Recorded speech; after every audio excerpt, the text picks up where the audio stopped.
Hey, how you doing? I want to tell you guys something, and I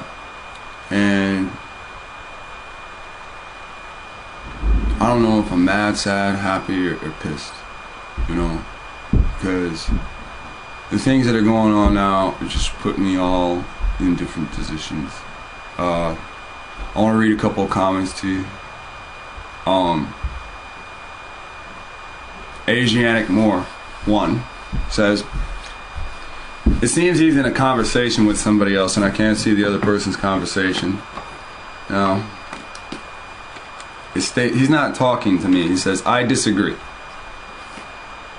Have you read the story of Moses? Period. Lex can get people to move, comma. The Most High is our leader, using the voice of Lex, period. This man is not corrupted by power and fame, period. Thanks, Lex. I will be... Well, look. If there are people out there that are viewing and think I have power and fucking fame, you're you're insane. I live at home with my family because of the condition that we're in America.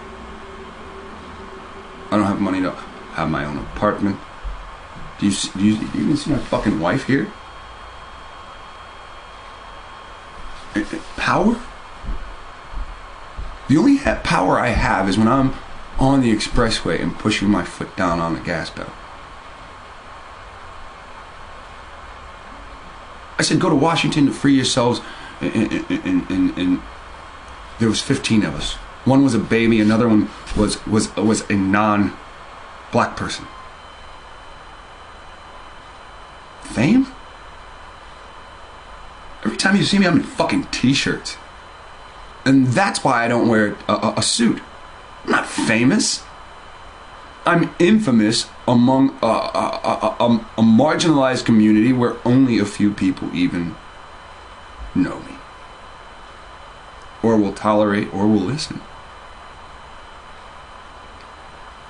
And those few people that will tolerate and listen, you just have ravens pecking in your ear. And that's why I don't allow that shit on the channel. So I say, take that shit somewhere else. Go talk behind my back somewhere else. I tell people at work, if I catch you talking about me behind my back, I will fuck you up on camera. On camera. If you have something wrong with me, tell me to my face. I told a little white German boy, if you got something to come to my face. Say fuck you, whatever you want to say. But you don't call me no nigga, and don't let me catch you talking behind my back. We got an argument. He said fuck you. I was fine with that. That's fine. If you've got the balls to say it to who deserves it. Fucking telling 30 people to get them on your side, I'll kick 31 people's ass.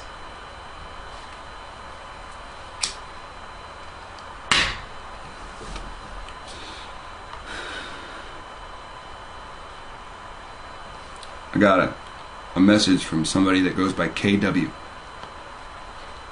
This person says, now this has to do with the Isles of the Gentiles, right? When we look up, when we started searching for where they came from, we found Wales or writings that say the Welsh come from an island. We had the island's name. It's in a video. Forgot it. But it was called under a blanket title, Phantom Island.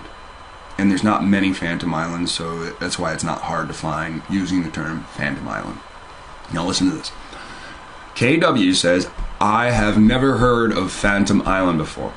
Although I don't usually use Wikipedia, I looked up Phantom Island under possible origin. It speaks of some islands being mythical and comparing the islands to the Isle of Demons. Now, old black people have always called white people demons, children of the devil, and shit like that. The Bible says they're from the Isles of the Sea. The dictionary and encyclopedia says Isle of Demons. Okay? This is a blanket statement for all white people. It does not necessarily mean all white people are from there. It does mean all white people are from the Isles of the Sea, but there's only one island that's roughly the island of demons, yet it's part of the isle. Isle mean islands, row of islands, Isle of demons. Understand that, please. Rewind it, replay it, whatever you got to do to let it sink in. See, they told you that demons fell, the fallen angels fell at one place, but the people they fucked are all on these islands. So obviously the mountain that they fell on are on these islands where they made their home. Mount Hor, or wherever it is.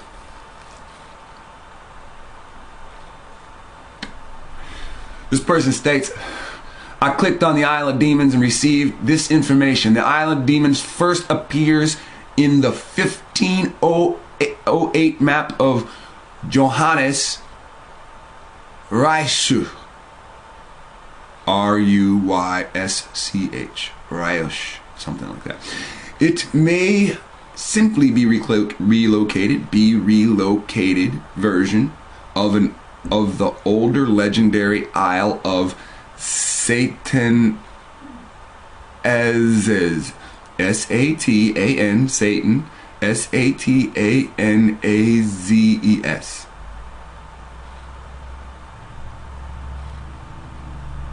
Azez. Like the O and R are missing, Azores. It may simply be a relocated version of the older legendary island of Satanes. Devils in Portuguese. In Portuguese it means devils. Hence, Portuguese own rights to the Azores Islands as well as Spain. Spain and Portugal may conquer anything west of Azores Islands, the Devil's Islands. That was normally depicted in the 15th century map in the middle of the Atlantic Sea. That's where the fucking Azores Islands are, in the middle of the Atlantic Sea. Just north of Antilla. Oh, so on the other side of the map is where Eden is. Devil's Islands on one, God's on the other, right? I bet. Well, I don't want to bet. Eden's probably underwater right now. No, I don't know. Pardon me. It says that's normally depicted in the 15th century map in the middle of the Atlantic Ocean, just north of Antilla. With the Atlantic Ocean better mapped with transoceanic voyages in the 1490s, Ruysch may simply have transplanted old Satanas to a more suitable location. And she leaves a link of Wikipedia, Isle of Demons. This was very interesting. I love your videos. You provide more and more history and things for us to review. Well, thank you, and I love your comment, and I love how it is well structured. You are very intelligent. Your comment sets yourself aside from all of us. You should do more research because you write it up real well.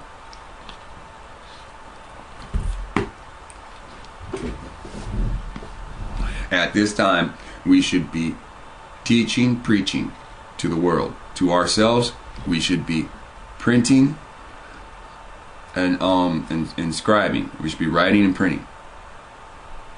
That is what we are supposed to be doing right now. You guys see, Israel's redemption is teaching you and printing books, just like that. She's doing what the scripture says. You should view her as a role model. Those of you that can write intelligent sentences that don't have problems with spelling because you paid attention in school, you're designed for this. We are a stupid people's group. We have been programmed to be. Not by him, by them. And that's why he's going to forgive us. But we must take action, positive action, towards reconstructing ourselves. You all watched as Farrakhan said we are sick. And a sick person needs to go somewhere to isolate themselves. We need to isolate ourselves to repair ourselves, to get better, stronger, faster. I'm sorry, I couldn't resist. All right, and this is why I say Eden's in the sea. M.W. Smith leaves a comment. Genesis 4 and 16. Cain went out from the presence of the land and dwelt in the land of Nod on the east of Eden. If the land of Nod is Seattle and we call that west, then you call Seattle point 1, and then you go the east of Eden. All right, that means Eden has got a point, and then if you go north, east, south, west of Eden, that means the land of Nod is east of Eden. So if Nod is right here on the west coast of the United States, Nod is east of Eden. Hope the hand signs didn't mess you up. Eden, Nod. Nod is east of Eden. North, east, south, west. Like I'm teaching you, so I'm looking at a map. I don't know if the camera's going to invert what you're looking at. You have to imagine that I'm looking at a map. If I turn around, north, east, south, west. This is Eden. This is the land of Nod. Nod is to the east. That means you have the United States. I'm here in Ohio. Land of Nod is here. Since the land of Nod is in the United States, all of the United States is the land of Nod. That's why they always say, wake the fuck up. I'm awake, I'm awake. East. East coast, west coast. East is that way. So you have to put here, Eden. Here, United States. East of Eden. So that's why I think Eden's out in the middle of the ocean. When you go out in the middle of the ocean, you don't see much. The only thing you see is Easter Island. But then again, that would be southeast, right? So it just says east. That's why I don't get into it too much. And see, M.W. Smith thinks that has to do with the Trail of Tears, but the Trail of Tears would be further east of Eden. So he says Genesis 4 and 21. His brother's name is Jubal. You know, there's no J, so it's Ubal or Ubal. His was the father of all such that handle the harp and the organ or the flute. He says, Lex, I think that the Cherethites, which is the Cherokee of other nations, not the I would personally assume not the Afro peoples that call themselves Cherokee, but it very well could be. It says, Lex, I think that the Cherethites, all right, I've already got a recent comment that someone thinks the Cherethites are Cherokee.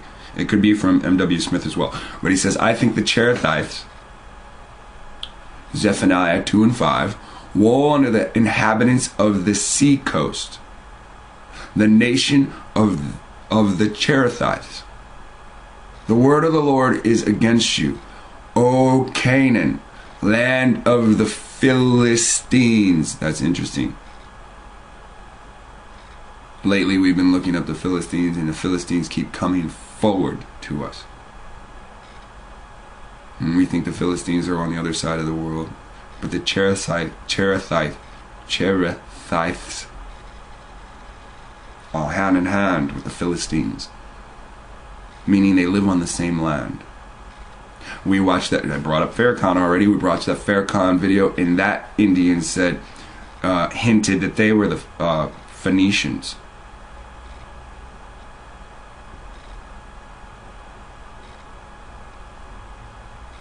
Land of the Philistines, land given to the Philistines during the land contracts. I will destroy thee, that there shall be no inhabitants, and that's why we leave. And he says, it makes me think of the Trail of Tears. Well, that is very interesting, because you do have the Indian groups that are of the other nations leading away their black slaves in chains during the Trail of Tears.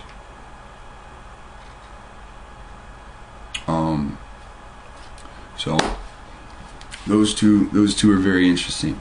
Let's bring you around here.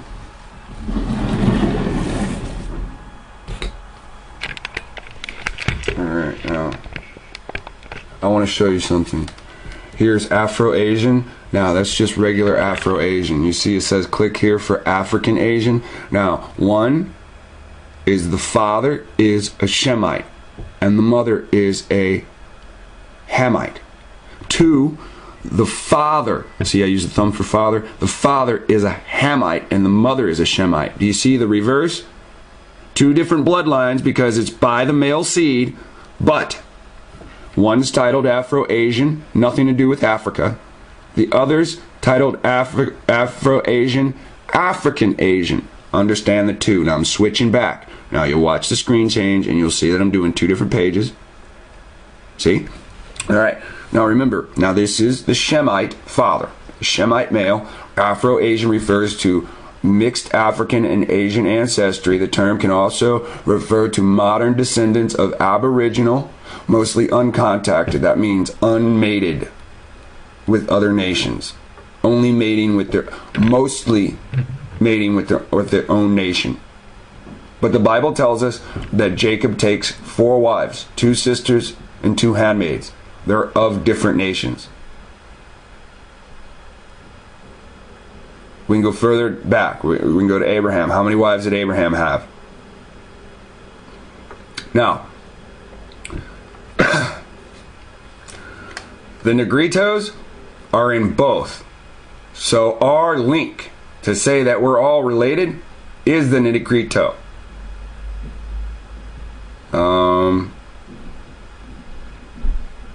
Let's just trust me, it's on here. You can take time and look at it yourself.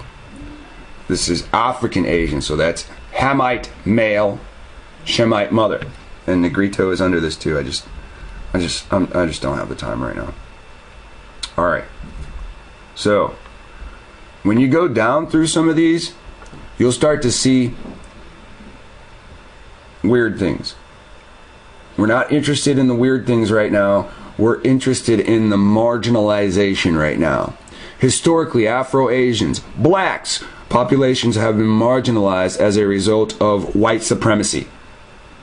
Human migration, colonization, human migration. Aboriginals don't migrate. The people from the Isles of the Sea that left their home and colonized areas force people to migrate. Social conflict, war. I want your property. I'm from an island where we just got fucking coconuts and nothing else. We don't have gold mines on islands. We don't have silver mines on islands. We barely have any animals on islands. So I'm here to take your shit under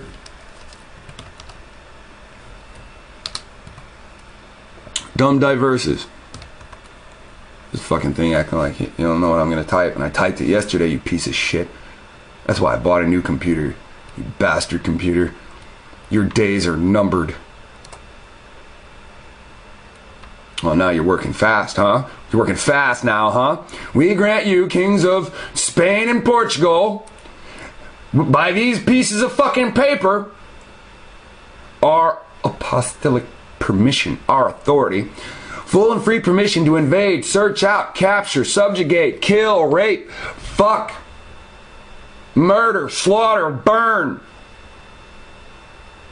any unbelievers and enemies of Christ, whether they be Muslims, which are called Saracens, or any Aboriginal groups worshiping anything but our Christ, which we'll call pagans. Even though we're goddamn heathens, we'll call them pagans. The Hellenistic heathens called everybody else in the world pagans. Yet God's children already called them heathen. So they took their wicked authority, the world is given into the hands of the wicked, and they said, go seek out anybody that don't believe or that's an enemy of Christ. Wherever they may be. Their kingdoms, their duchies, their counties, their principalities, and other properties. Listen, we done fell backward in the world. We had duchies, we had kingdoms here. Now we got what? States, counties, and cities. Townships. Towns. It took everything.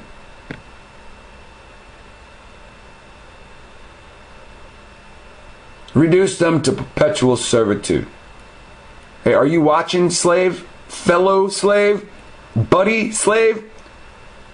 Guy on a chain next to me? Are you fucking watching?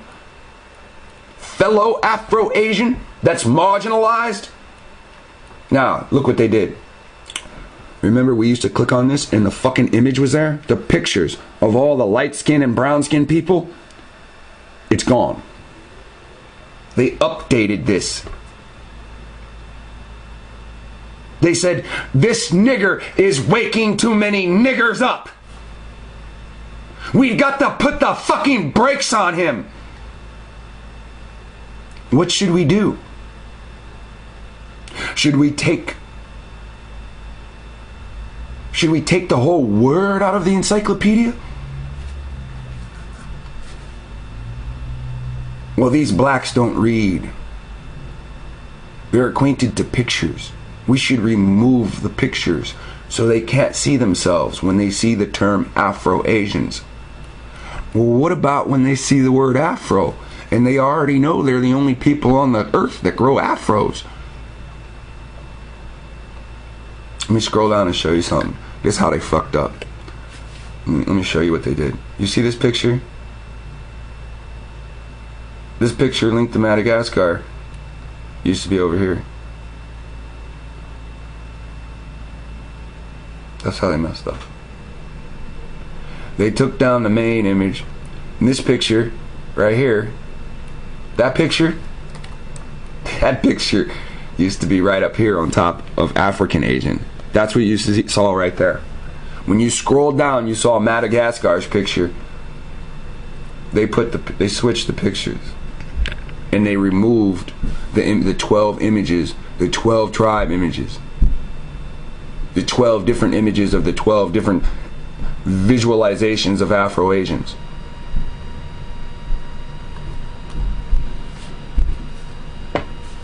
Look. Did you just see that? It said Japanese Peruvian.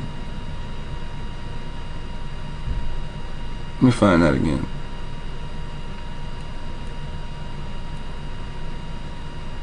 Let me just scroll down.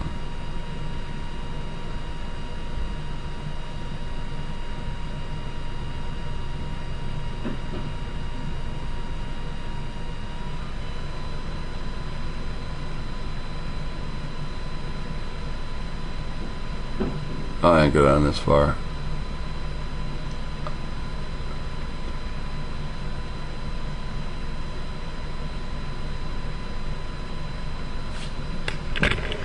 See, when you start to get, they didn't do too good on this. You still would see the Filipinos look just like you, and this is under Afro, So, well, I don't see what I saw earlier. Anyway, I don't see what I just saw. It said Japanese Peruvian.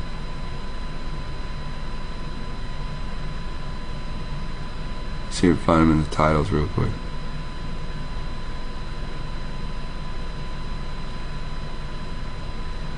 No. Oh well. So, what I'm going to show you today is I'm going to show you CDF. Conspiracy dude and his motherfucking fury. And we're gonna see a little bit of why they killed Michael Jackson, and we're gonna watch why black children inherit dust. And we're gonna think about the Moab desert as your inheritance, why you inherit dust, and why we're going to find Moses, and why we're gonna have the ark.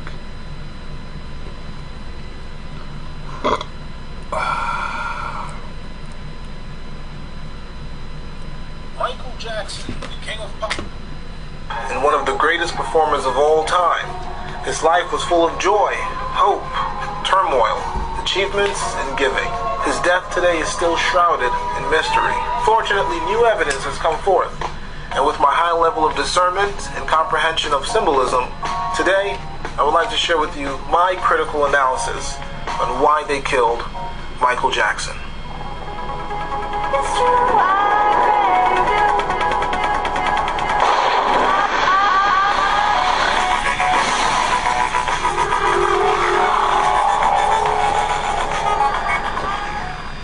So now let's look at my theory on why they killed Michael Jackson.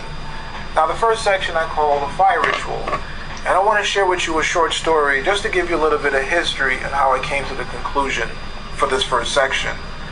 Now a couple months back I was in a convenience store and I heard this song come on the radio, and it sounded just like Michael Jackson.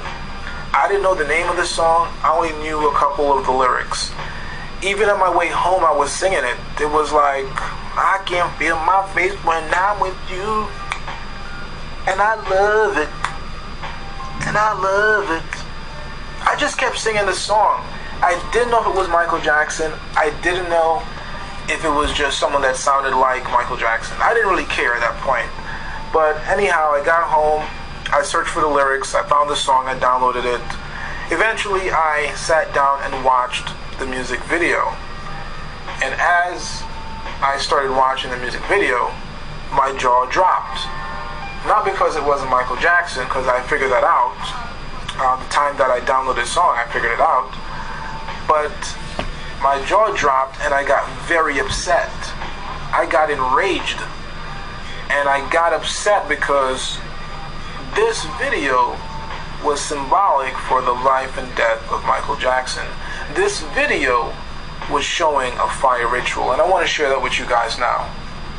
Alright, so again, the song we're talking about is called I Can't Feel My Face, and it's done by an artist who calls himself The Weeknd. So in the beginning of the music video, he's on stage, and he's singing and he's dancing a little bit, but nobody in the audience is really feeling him. People are looking at him with blank stares, they're emotionless, some people are even yawning. Every now and then we see the camera pan to this black female in the crowd.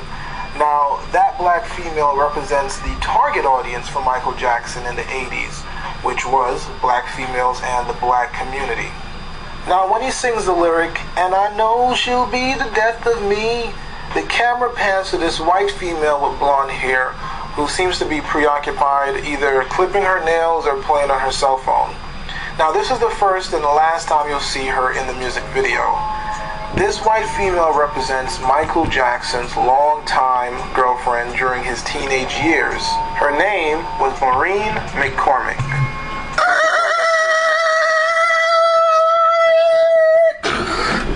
Whoa, wait a second. Wait, are you fucking paying attention? Hey, are you paying attention?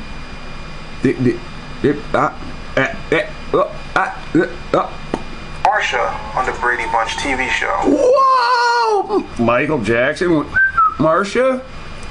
Now, here in this article from the Daily Mail, it says, I was his girlfriend. Brady Bunch is... Whoa, so this is her own words. This isn't some nigga just making shit up, right? And this isn't like, the rest of the world's talking about this at all, right? Oh, that's right. We're in the fucking world of white supremacy. Maureen McCormick opens up on relationship with Michael Jackson as she reveals the two were an item as teenagers. Believe it or not, Hollywood and the elites in the music industry did not want to see Marsha from the Brady Bunch get impregnated by Michael Jackson from the Jackson 5. You have to understand that the Brady Bunch was not just a regular show.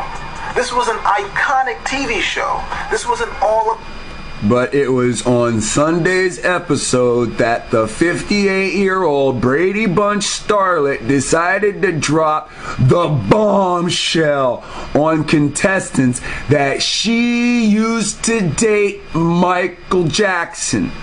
Maureen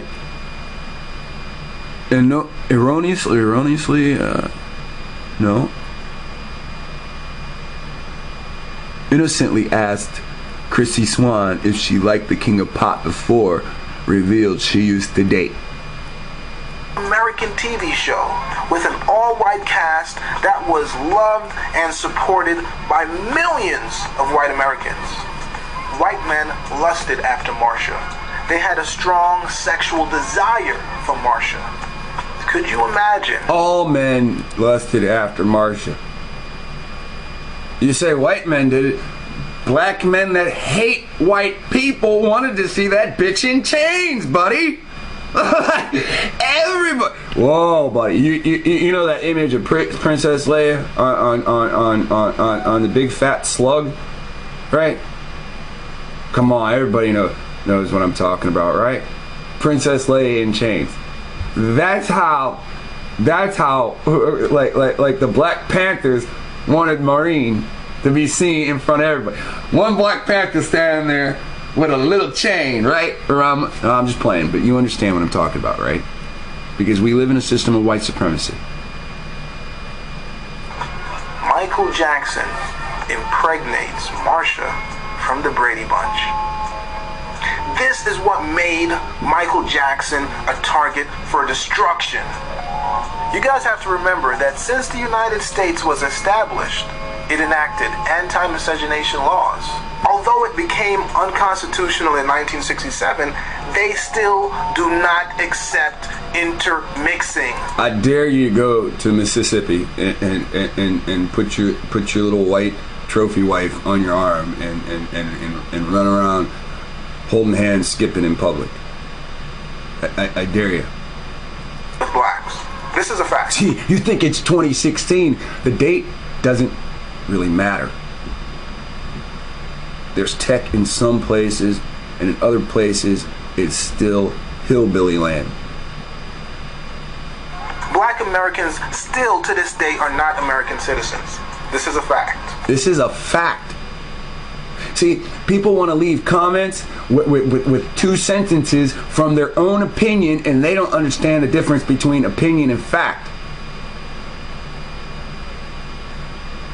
They do not want blacks to, what? Rise up thinking that they're American citizens. Yes, you're the original American, but you've been taught you're from Africa. And you've accepted that you're from Africa. You're just learning that you're actually from America. Each time I bring out that book from 1600, I read to you, they knew you were the Jews because of your complexion.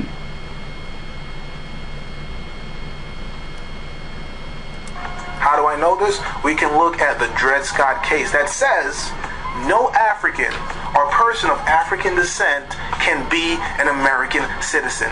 Now, this is the point of teaching you you're from Africa. So when you go and sign shit, you mark the check mark African American, which doesn't exist. We just read the white French court said white French people don't exist as a people group. Dred Scott case is the same fucking thing. Black people as a people group don't exist. Africans in American soil in the 1800s don't fucking exist. That's in the court. Now when you walk outside the court, they'll call you an African, they'll call you a black nigger. It don't matter. But in the court on law, that shit don't exist because it's a fable. It's a myth. It's a myth you accepted. Just like you believe Jesus Christ is the son of the Creator, that's a myth. That's a myth you accepted because people came to war with you and you were browbeat. You understand what that means? You were screamed at, yelled at, brainwashed with no way to defend your mind.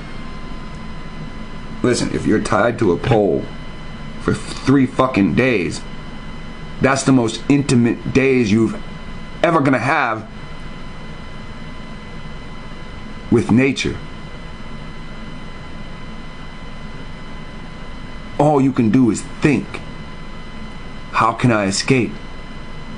At the same time, you've got somebody there telling you your fucking name is Toby now. You do understand that reference, right? Listen, you go to a government building and you sit in a comfortable fucking chair for fucking 2-3 hours and you act like it's the worst thing that's ever happened to anybody. There are black people that have been tied to fucking stakes outdoors for a fucking week. Periodically, the slave beater comes over to him and yells at him for hours at a time until that guy's tired.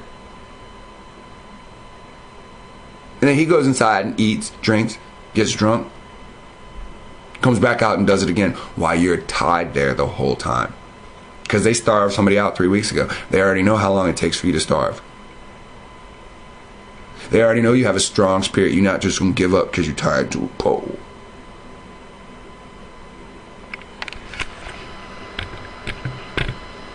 When they want you to give up and they want to tie you something, they tie you to a tree, put a noose around you.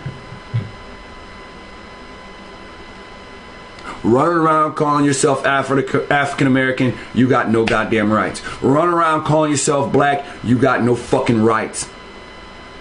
I've taught you over and over and over again that you are the indigenous people of this country. I've shown you when you came over and God gave you the land. This isn't a book that everybody in this country has. You can say, open up the Deuteronomy 32 and 49. This land is mine. And they won't bat an eye because they know it's true. That forces the lies aside. This is why I say truth hurts. Truth hurts, European, go home. Go back to Europe so those blacks can overthrow you and say you're not European. And then use your own court system to do it. And you guys are afraid to go to the fucking desert for your own forefather. I'll pray to God and use my forefather's name all the time. Moses this, Moses that, Moses that. But you won't go find him. It's too comfortable here with hot water to go find Moses. That is the attitude you have. We don't need the ark. We don't need Moses. We need to sit and wait. Sit and wait. I laid an egg. I'm waiting for the egg to hatch. Sit and wait. States was established, it enacted anti-miscegenation laws. Although it became unconstitutional in 1967, they still do not accept intermixing with blacks. This is a fact. Black Americans still to this day are not American citizens. This is a fact. How do I know this? We can look at the Dred Scott case that says no African or person of African descent can be an American citizen. This was ruled by the U.S. Supreme Court, and it was never overturned. Whites do not want to mix with blacks. How do I know this? We can look at something they call white flight, where Europeans fled the urban areas to the suburbs. Why did they flee? Now, that's perfect. If we pack our motherfucking ass up and go to the desert, guess what they gonna do? They gonna run from the goddamn west back to the east. If blacks fucking go out to the desert, the white man will run out of the west and back into the east. Right back where they started from colonization. It's almost like a reversal of time. Huh? In the days of Noah, everything will reverse? They were fleeing from black Americans. Okay, so again, Marsha from the Brady Bunch was one of the reasons. Let's go back. Brady Bunch was not just a regular show. This was an iconic TV show. This was an all-American TV show with an all-white cast that was loved and supported by millions of white Americans. White men lusted after Marsha. They had a strong sexual desire for Marsha. Could you imagine Michael Jackson impregnates Marsha from the Brady Bunch? This is what made Michael Jackson a target for destruction. You guys have to remember that since the United States was established, it enacted anti-miscegenation laws. Although it became unconstitutional in 1967, they still do not accept intermixing with blacks. This is a fact. Black Americans still to this day are not American citizens. This is a fact. How do I know this? We can look at the Dred Scott case that says no African or person of African descent can be an American citizen. This was ruled by the U.S. Supreme Court, and it was never overturned. Whites do not want to mix with blacks. How do I know this? We can look at something they call white flight, where Europeans fled the urban areas to the suburbs. Why did they flee? They were fleeing from black Americans. Okay, so again, Marsha from the Brady Bunch was one of the reasons that Michael Jackson was targeted for destruction. Now, as the music video continues, we see more hostility towards the artist who calls himself The Weeknd, who represents Michael Jackson. So in this scene, we see someone throwing their shoe on the stage, and The Weeknd ducks it. And then we have this character who represents the elites, who represents Hollywood, who is plotting to destroy Michael Jackson. So here we see him sparking his lighter on, getting ready to destroy and transform Michael Jackson. And in the background we see a spotlight, which represents the spotlight that was on Michael Jackson, all the attention that was on Michael Jackson. Now here, at one point in the video, we see this white female who throws water on Michael Jackson. This represents baptism, prepping him for the transformation. Now in this scene here, it shows the lighter that is thrown by the elites towards Michael Jackson to transform him. Alright, let me do something real quick. Let me,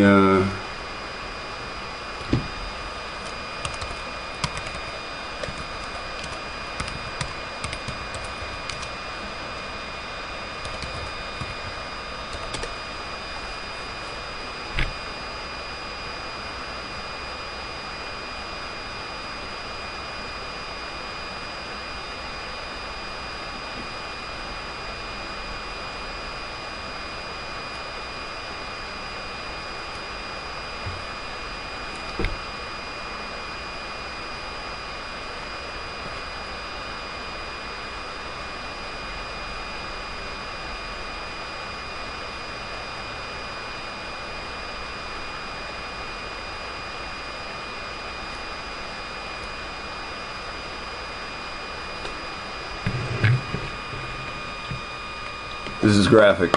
You might not think it's graphic when you first see it. Once it sets in, this is graphic.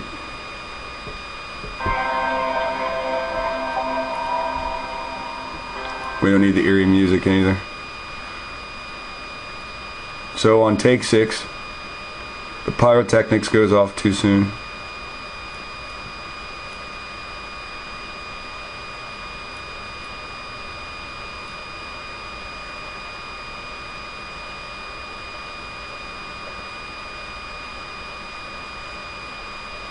And so he doesn't think anything's different, and you can see from everything that you would consider the top of his head, there's a flame. Everything that you would consider the back of his head, where the hook in a person's head is, it's on fire at this point.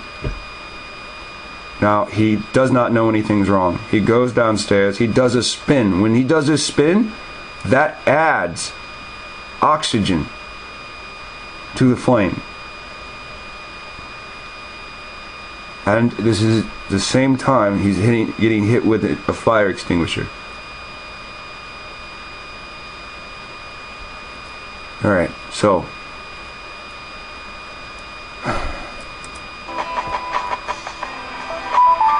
this scene, we finally see that The Weeknd, or Michael Jackson, is now on fire. This represents the Pepsi incident. It also represents transformation. Now Michael Jackson has new dance moves, and now he has bleached his skin and changed his face. No, let's go further down.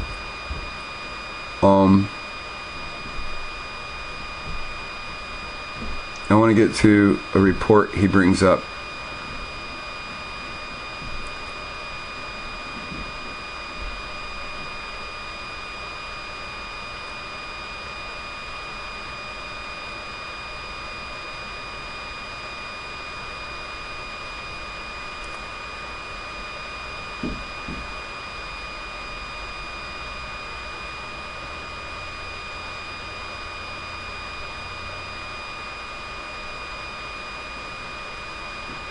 Oh, might have been too fast. Something to think about. Now let's talk about his staff members. So within a few hours of the cardiac arrest, Michael Jackson's Michael Jackson was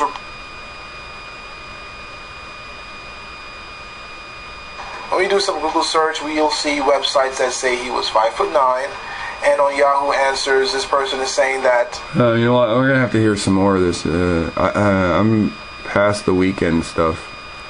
What I'm looking for is there's an article that says somebody tours Michael Jackson's house and finds the body of Michael Jackson. Now that and this is after he starts talking about the impersonators. Jackson walking with little Michael when he was younger. Now, Michael Jackson died after his death. Why was it on the sixth take the so-called accident happened? And why did Michael Jackson want the video released back in 1984, but change his mind by allegedly buying all the footage?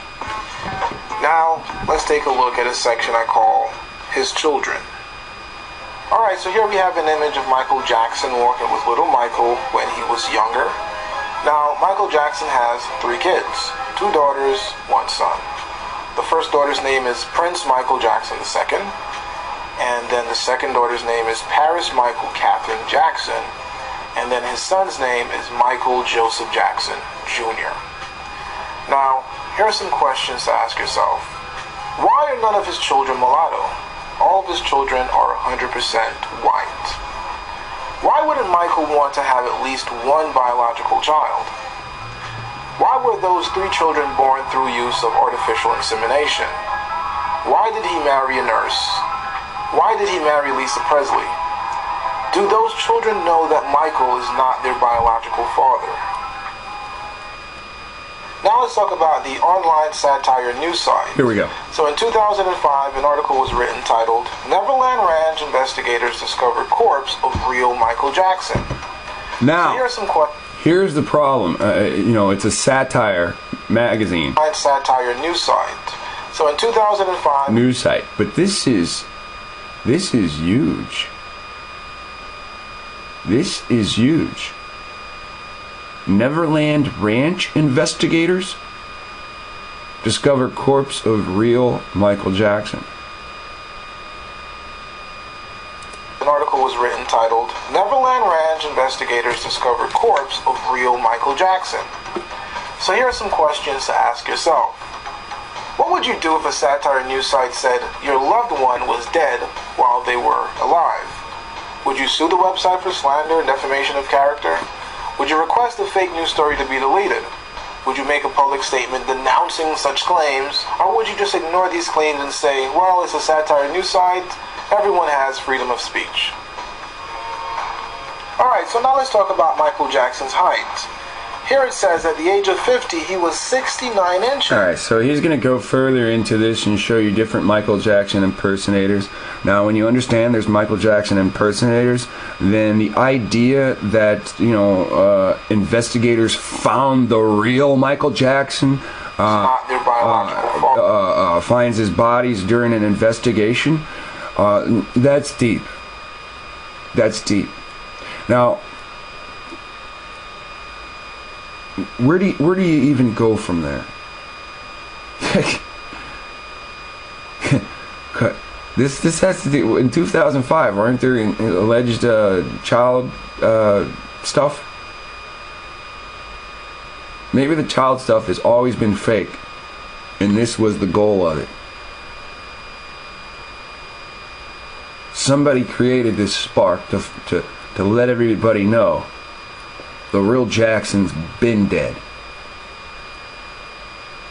During a search for evidence at the Neverland Valley Ranch, investigators discover a corpse that has been identified as that of Michael Jackson. So look, this is to say that somebody did an autopsy, and they've identified him, whether by ID or by dental records. Santa Barbara police officials announced Tuesday coroners have officially pronounced Michael Jackson dead.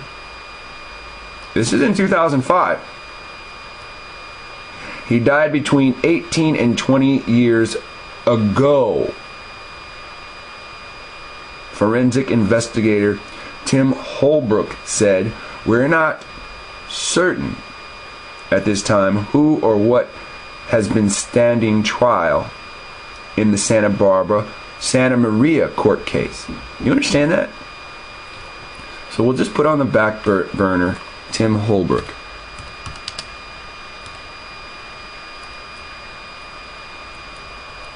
Oh, I'll have to go back. The beast isn't helping me today.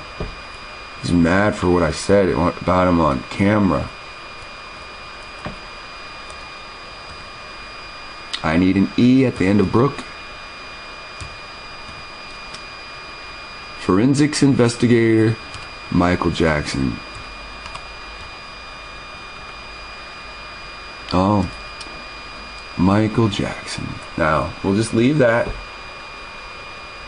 So this says it's a hoax.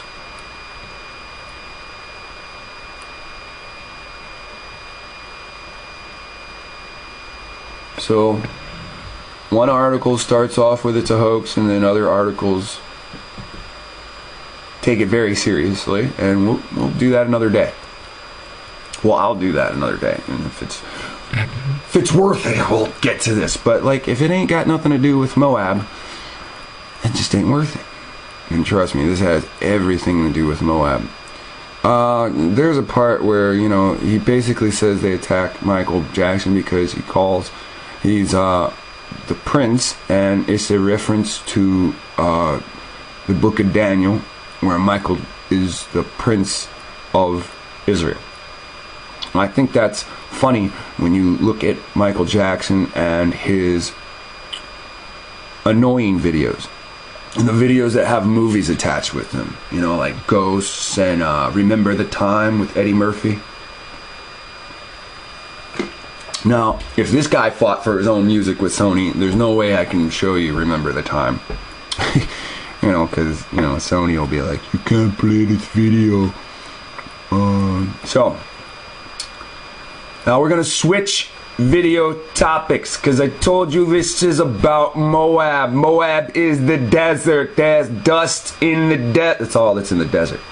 Today's video was brought to you by a donation from Lady Soul Forever. She wanted to know why I claim black children inherit dust. Well, black children today are taught God is white. They are told they should love everybody and they can be whatever they want to be as long as they play fair, go to school, work hard, get a good job, and save their money.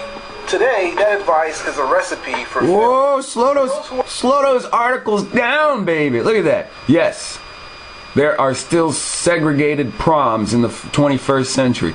Did you know that? We're free and equal segregated prom. Hey, what did I tell you? The Liberty Bell got a crack in it. These motherfuckers can fix anything. They ain't gonna fix the crack in liberty. Because it's a symbol of separation. One law for white supremacy, no justice for the Indian. Oh, I mean Negro. Oh, I mean African American. Come on. Enough with that shit, right? Whatever they want to be, as long as they play fair. Minorities have degrees, and still don't get hired. Go to school, work hard, get a tech job. Minorities have degrees, don't get hired. But I have the education to fix your system.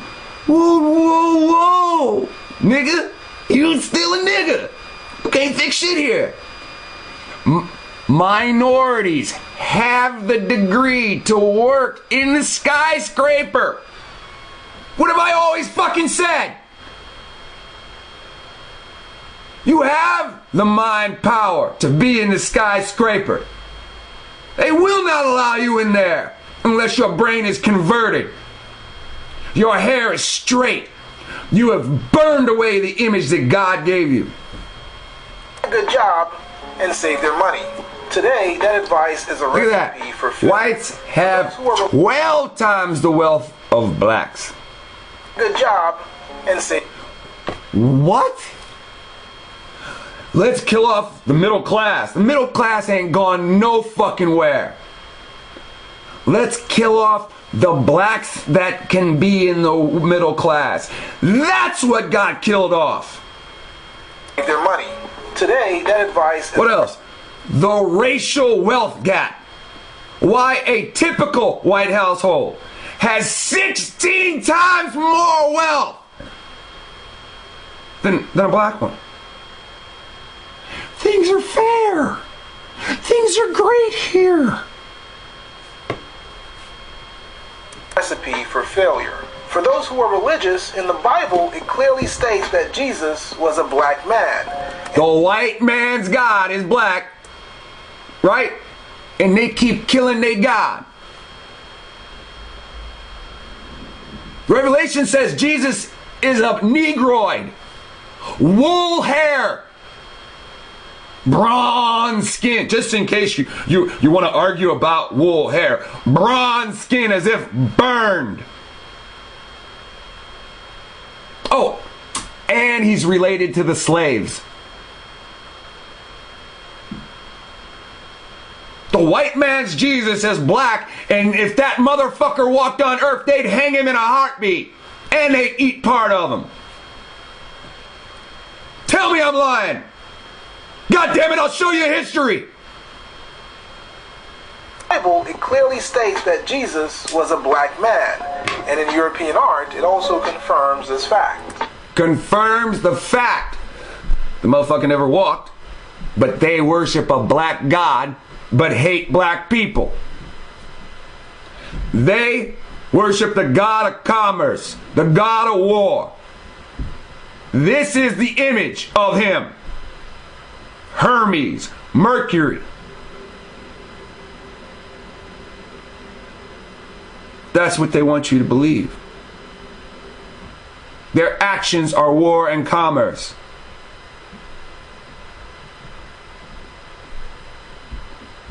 In reality,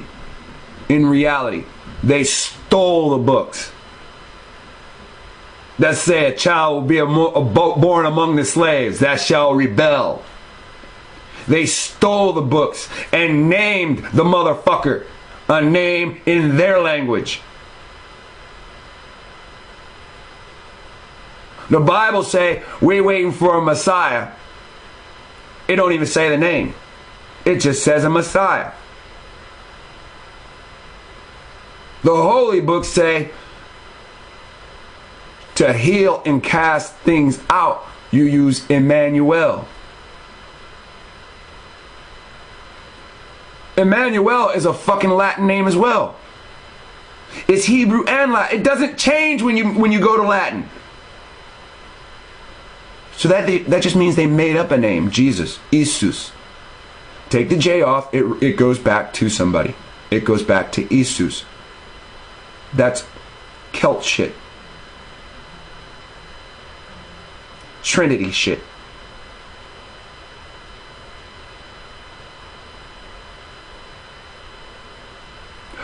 All stolen prophecies say this is what's coming. They stole it and claim that's their God as they kill people that look in this image. Is a recipe for failure. For those who are religious, in the Bible, it clearly states that Hey, listen. They're going to burn out the money until you can't pay for shit. If whites have 12 times the wealth than blacks, then black people going to be not able to pay for shit first. That means if you can't pay for shit, eventually you're going into these FEMA camps. That means black people going to these FEMA camps first. Let me ask you a question. A system of white supremacy. Are white people going into FEMA camps first? No, it's white supremacy. Today. Maybe the white homeless first, because they failed. Maybe. Because they're poor. Maybe. But if whites have money to buy and blacks don't have money to buy, then whites have money to eat and blacks don't have money to eat. That's what's coming. That advice is a recipe for failure. For those who are religious, in the Bible, it clearly states that Jesus was a black man. And in European art, it also confirms this fact. At this point, everyone should know that the system of institutionalized racism is very unfair. When we look at all the U.S. presidents, their government policy... Hold on, standard tests. Standard, this means basic. Basic testing. Institutionalized racism is very unfair. SAT racial bias proves standardized tests are geared towards white students. This is the same thing. Racial bias built into tests. It doesn't matter if a white person wrote this article or a black person wrote this article. It's still showing you white privilege. It's still showing you not fair.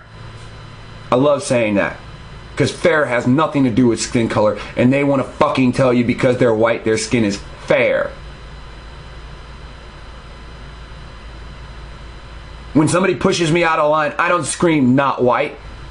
I scream not fair. Turns out fair testing isn't fair. Turns out equal rights isn't equal. It turns out most things that white politicians say are fucking lies to kill black people. Well, I don't see how speed limits have to do with black people. Yeah, you take that argument then. When we look at all the U.S. presidents, their government... Let's go back. He's just too fast. Oh, I love it. Racism is very unfair. When we look at all the U.S. Lyndon Johnson was civil rights hero, but also a racist. How can you be a civil rights hero and a racist? I fought for civil rights of the black person that I secretly hate and call nigger and burn and take pieces of. As the president of the corporation that is not his soil, he must look like he is fighting for the black. He must look like he's a civil rights hero. But behind closed doors, he sets up political schemes to kill blacks. Vietnam. Let's send these niggers to war. Presidents, their government policies, and the international support. Racial slur by Japanese aide rekindles anger. A new Japanese cabinet minister has compared prostitutes in Japan to black Americans who move into white neighborhoods and ruin the atmosphere. There you have it. This fucking Japanese man said, yeah, I love it, because there's an Israelite that sits there and bothers me about Japanese. I don't want to give you the information about the Japanese and what they've done to the blacks if you're going to use it against Japanese. Bitch, you're black! You're not Japanese! Who gives a fuck about them? You can't be on both sides of the fence, yet claim you're fighting for your people? A new Japanese cabinet minister has compared prostitutes in Japan, whores in Japan, to black Americans who move into white neighborhoods. You ruin the atmosphere, nigga. You ruin. That's what they say about us. You know, I shouldn't go to Utah. I should move to a white neighborhood. That's what I should do. Oh wait, white people all moved out west anyway. Oh, fuck it, I'm going to Moab. They received, it's very clear there's a deep-rooted disdain for black people worldwide. And sadly, in reality, Google finally discloses its diversity record, and it's not good. Google's workforce, men 70%, women 30%. Right? This is all this shit. Leadership, men 79%, women 21%. Non-tech fields, women got a chance in non-tech fields, right? But just not leadership roles, right? Now, overall, for what? Workforce, right? This is at Google. This is at Google. Black people, 2% of black people work there. That's a good job, right? Big money. Hey, check it out. If behind closed doors you're aiming to destroy black people, it probably wouldn't make sense to have black people on your payroll. I'm just saying, I don't know what they do behind closed doors. I'm just saying. 2 or more. Look, they got 2. I don't even know what the fuck that means. 2 or more. Multi, whatever. Fucking black, white, Asian. What is this? White and Asian? Or 2 or more? 2 or more white and Asian, or white and Asian and black. One person thinking they have multiple heritages. Whatever. everybody simply cannot be whatever they want to be. Leadership 1.5%. Ah, yeah. There are invisible ceilings and walls. Twitter employs only 49 African Americans, despite diversity pledges. That's from them. We, the people that run Twitter, we pledge. That's what a pledge means. We pledge to be more diversified. Yeah, but we're only gonna hire 49 niggers in this skyscraper. So the rest of you niggers, move on. I don't care if you have diplomas or degrees. Fuck you. This is what they're saying to us all the time. This is not neglect. Neglect is failing to take the fucking trash out on trash night. This is ignoring. Purposely. Well, we pay our employees too much. We do not want some black person having that kind of an income to be able to do what he wants with. He works for Twitter. He could make an account and produce propaganda. He works for Google. He could make an account and produce propaganda. I'm sorry, this is a 24-minute video, and I mean, we're only in the first fucking minute. Society. History shows the hardest worker was a slave. Labor replacement technology. Black unemployment rate of 2015 is better. In better economy, African Americans see minimal, marginalized, minimal gains. And fucking white people look at you and say, well, why can't you make it? Why can't you do better? And you don't see it's the system? You think because white people don't say that they're part of a system, that there is no system. Except for they own 60% of the businesses. And they don't hire blacks.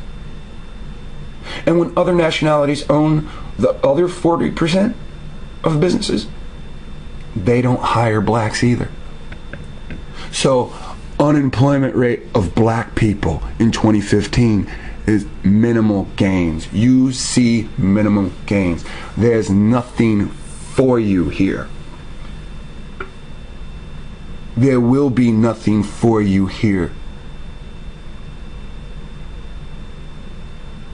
Don't you see? This video is about leaving. You had a fucking king of pop. They killed him. You have a prince of pop, of funk. They turned him gay. You got a king of funk, George Clinton. They turned him weird.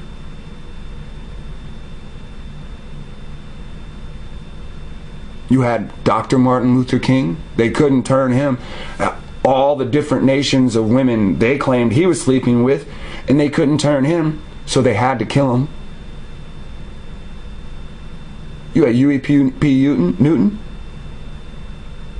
He just kept changing people's minds and perspective. They had to kill him.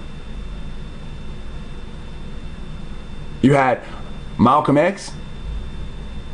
He said, hey, black leaders have made fucking contractual agreements with white leaders that promote hate towards black people. We've got to leave. They fucking killed him.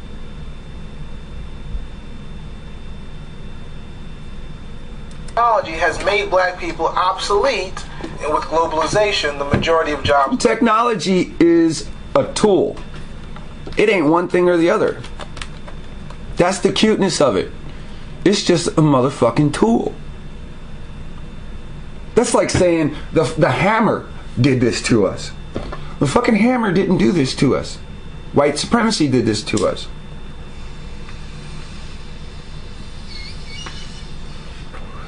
MC Hammer made some motherfucking money. Tried to make some clothes that looked half Arab, half Israelite. Preached, I'm going back to church, and they took all his motherfucking money. So they took his money.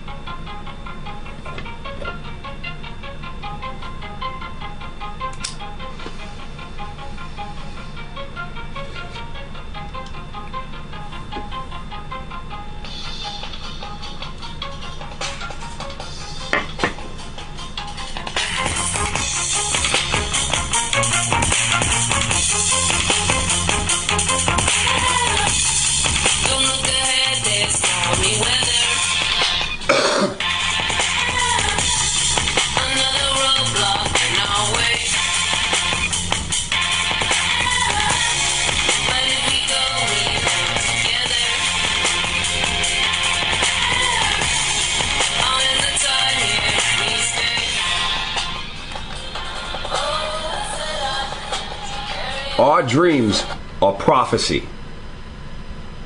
And the people that don't leave with us, they're going to run wild and die with the rest. That's what's going to happen. You know the prophecy.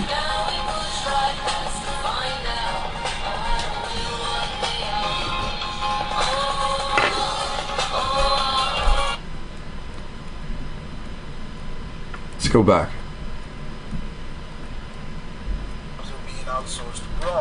After the Civil War, black Americans managed to gain 1/2 of 1% of America's wealth. After the Today, Civil War, black Americans still have only 1/2 of 1% of America's wealth. Black Americans don't own or manufacture anything. Nothing. 12 known black billionaires. What's their name? Jobs are being outsourced abroad. After the Civil War, Black unemployment rate falls to lowest in 7 years. This is in 2015. They don't want you educated. They'll educate you because the education system's a lie. The 7 arts that of wickedness. Americans managed to gain 1/2 of 1% of America's wealth. 1/2 of 1%. Can you fucking understand that? There's 100%, and there's 1/2 of 1. That means white people own 99.5% of all the wealth.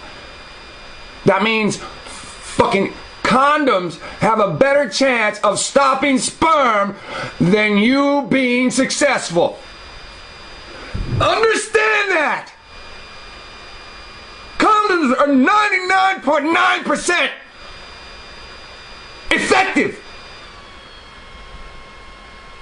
In this community, you are 99.5% guaranteed to fail. And you fucking think you got a goddamn chance? What's wrong with you? Can't you see everybody that went before you failed? Because of supremacy. Not because of their heart, not because of their mind, not because of their goals. Because of people that stood before them in their fucking way. But you keep thinking in some fucking way, you're gonna succeed.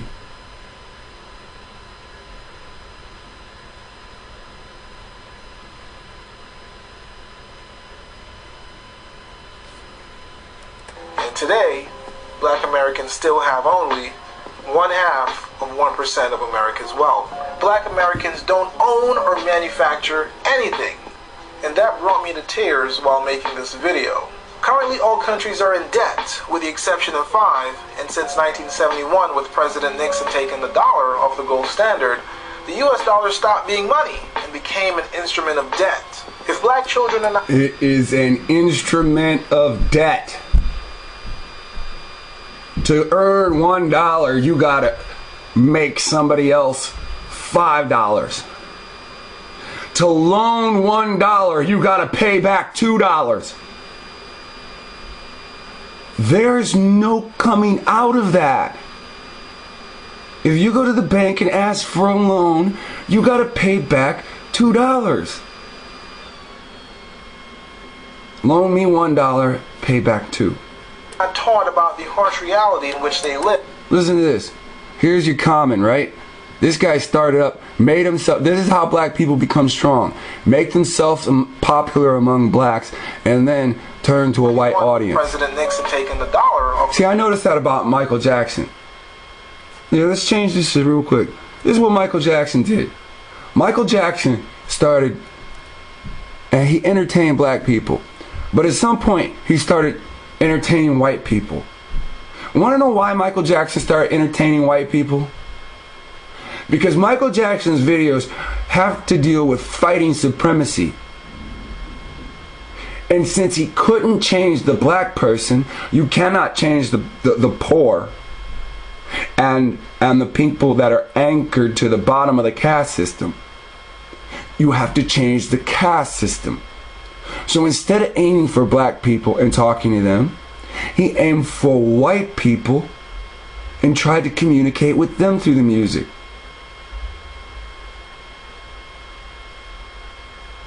They Don't Really Care About Us is a song about black people, but it's not to black people. Black people don't listen to the kind of music he makes. His music became to the other nations.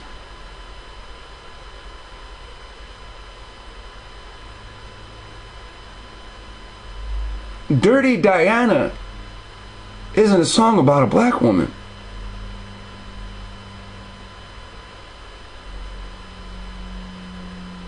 It's a song about a white community.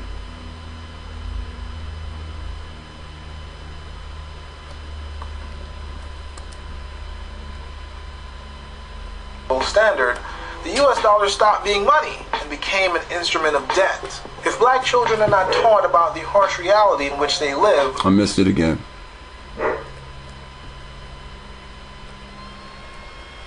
And became an instrument of debt. If black children... Common says black people showing love to white people is the cure to racism. See, now you have another artist that started off making money to a black community.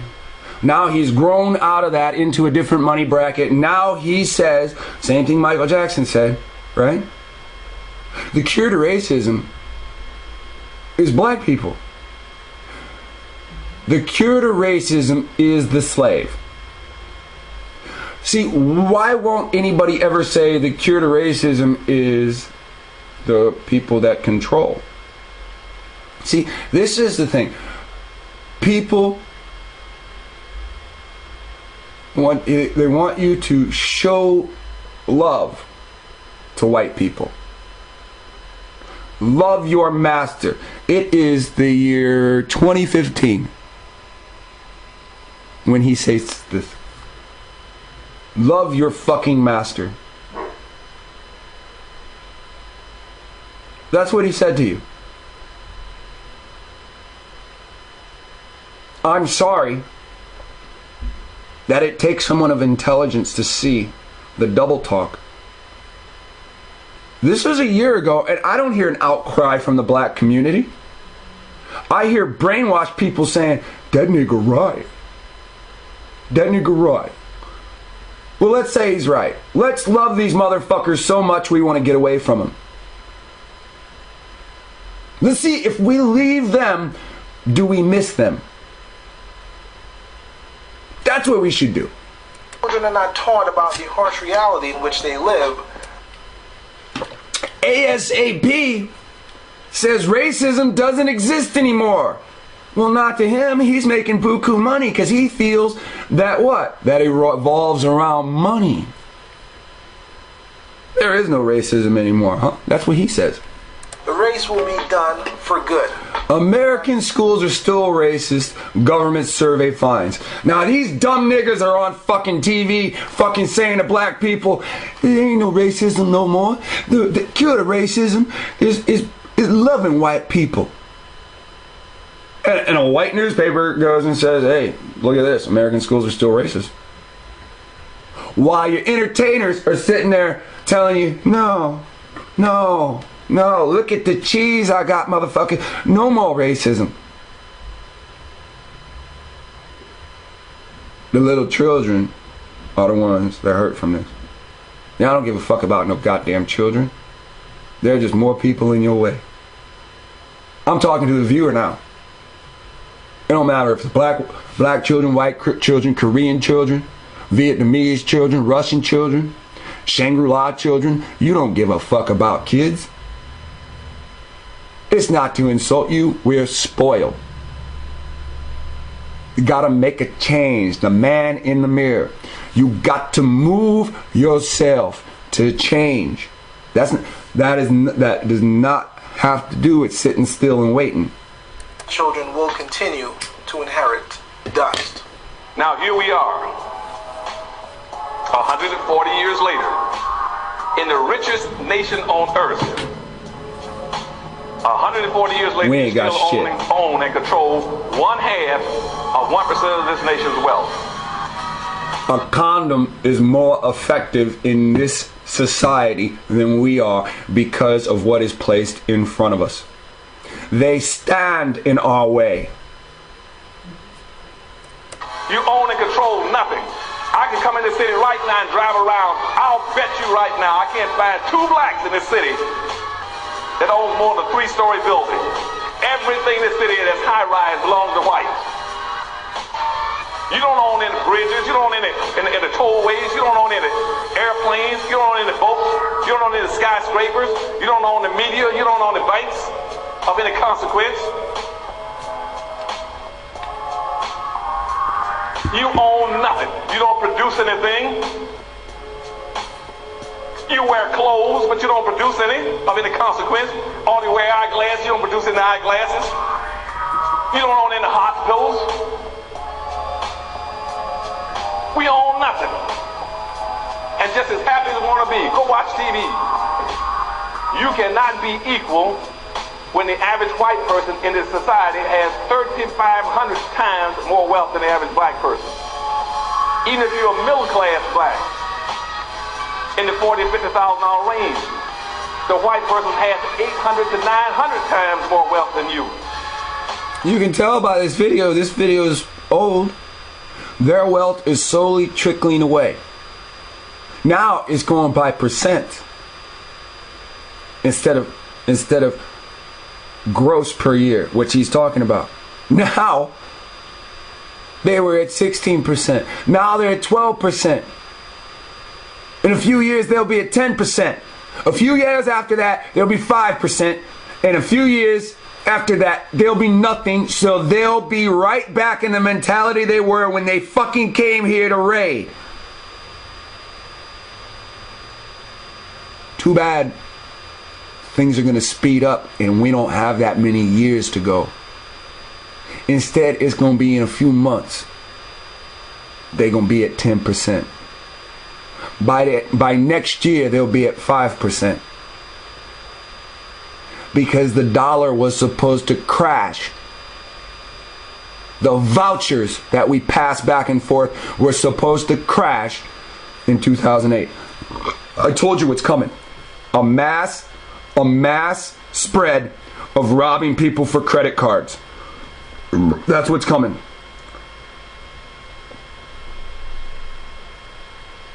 They can't rob you for cash anymore. They got to rob you for your credit card. And then soon the credit card technology will go under the skin. And it'll be tracked by Chuck Missler and his Swan Sat. Type it in, SAWNSAT, Swan Bird Satellite, SAT, Sat. Chuck Missler, the great Christian preacher, the great breaker down of the Bible, whose job has been missile technology since he went into the fucking government, warning you of the mark of the beast coming, yet he's the head of the technology that ushers in spacecraft to track the mark of the beast. I've showed you this before. I do not need to go and find his goddamn image to hear the words out of his own mouth. I do not need to type in Swansat so you can see that his name and his image is all over the... Yeah, maybe I will.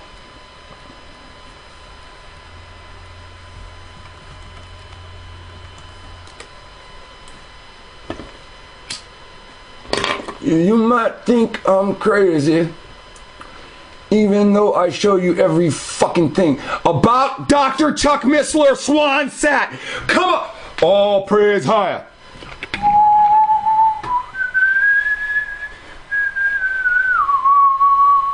All right, I'm getting better at controlling my excitement. But look, dude, this is what's coming.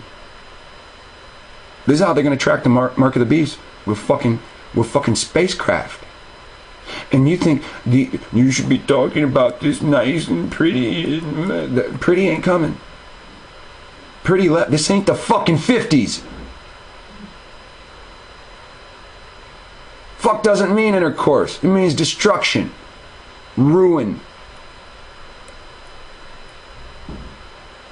Don't people that...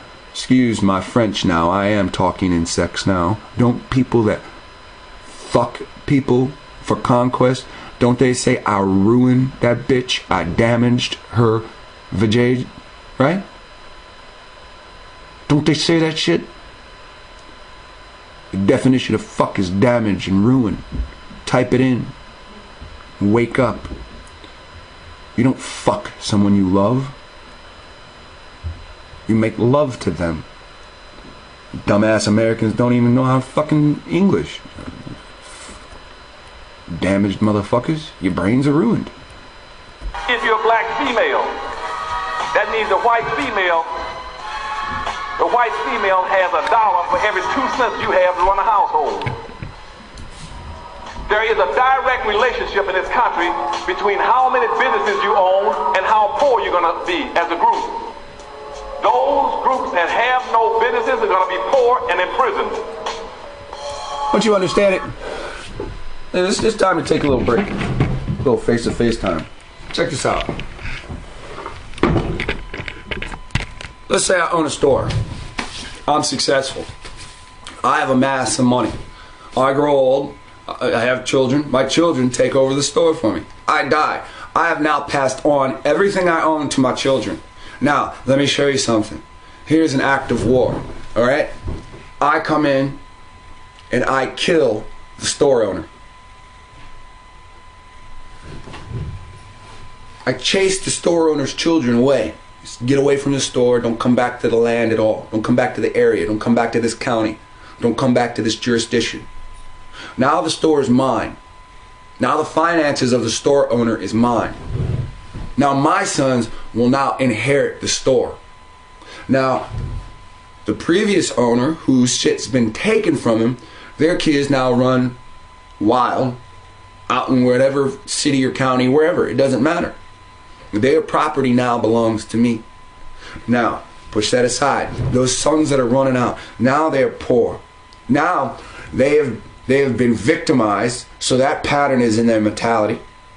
And you all know through psychology, if you rape somebody, they'll become a predator. If you steal from somebody, they'll become a predator. How do you stop this from happening? How do you cure that? Justice. Justice soothes the mind. If James scratches out my eye, an eye for an eye. I don't want to sit around thinking forever, I got my eye scratched out from that asshole. I'm waiting for the moment that I can seize him. No, I want a law that says if he does that for no good reason, he should be blind too. I have that law. It's in my Bible. These people killed our ancestors, took our ancestors' resources.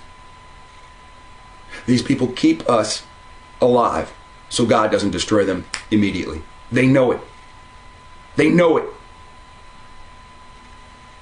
They're not going to do it until they think they can fight against God. They think they can make an army strong enough against God. That's what the prophecies say. That two armies meet in the end, right? So let's just do some reverse math. So they're not going to kill us until they think they made a strong enough army. Guess what? The technology that they're using now, they think they have a strong enough army. They're going to start killing us soon. There is nothing here for us to inherit except for, like it says, more fucking dust, more ruin, more damage. Have a child here, watch a child be destroyed. Have a child here, your child watches you be destroyed. I'm showing you in this video the greatest reasons to leave. I show you biblical prophecy and it doesn't, you don't bat an eye to it. You're just like, what kind of video is that? If I read from the Bible, you're bored. You claim you want to hear scripture. You claim you want to hear the scripture translated. But when we translate it, you're unhappy. Then I'm an agent.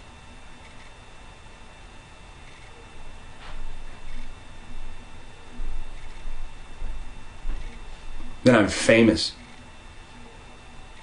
If I'm famous, go ask Denzel Washington who the fuck I am. Ask Farrakhan who the fuck I am.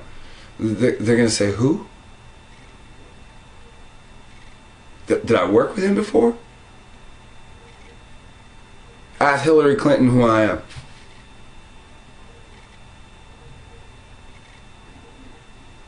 Go to your local FBI agency, put my picture down in front of them, and ask them who I am. Nobody knows my fucking face but you.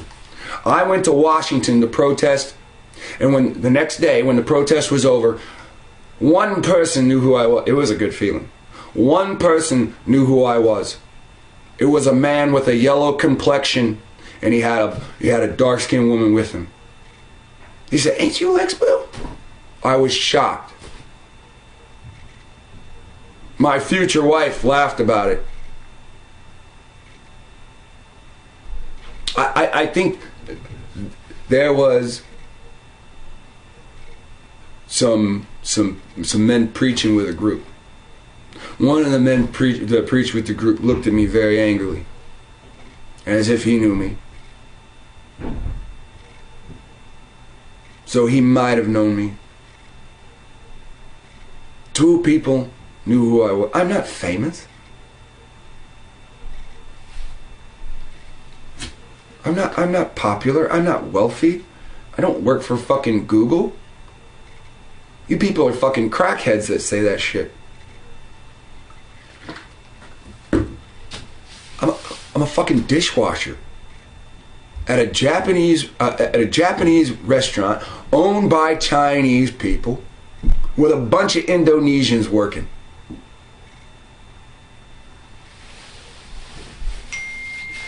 I worked in a shitty factory before that. Before that, I couldn't get a job. I just came back from fucking Texas. Damn, what did I do? Before that, I worked in a hotel that nobody went to.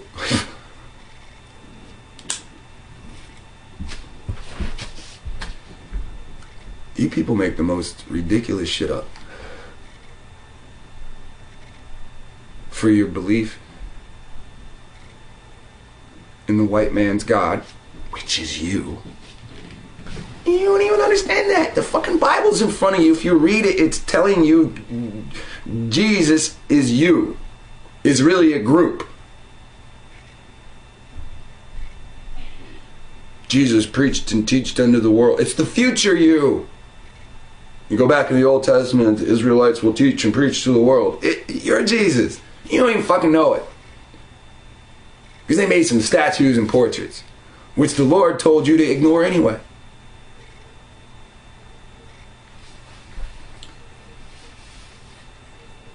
We create our own reality. They said, he who controls the past controls the future. Here's where they fucked up. They didn't understand some poor guy that nobody liked was going to decipher the past and control the future. You are viewing one person controlling the future. That's just what it looks like. I have no power, no influence. If you come, it's because he did it. If you're watching, it's because he did it. Look at how many people say, just randomly, I was searching and God led me to you. Of all the people, they are literally saying, God led me to you. And now that I'm watching the videos and I see what you're saying and what you show, not how you look, not how you sound, what I'm learning, now I understand why he sent me to you. It's that simple. I'm not supposed to look like some knight in shiny armor because you're not supposed to bow to me. We as one bow to the human king that he makes over us once we leave. And we assist him in fixing the world. The more we sit here and let them fuck more stuff up, the more rivers we will have to de-pollution. The more land we will have to de-pollution and de-radiate. He's going to give us these skills. The more dead bodies we're going to have to bury.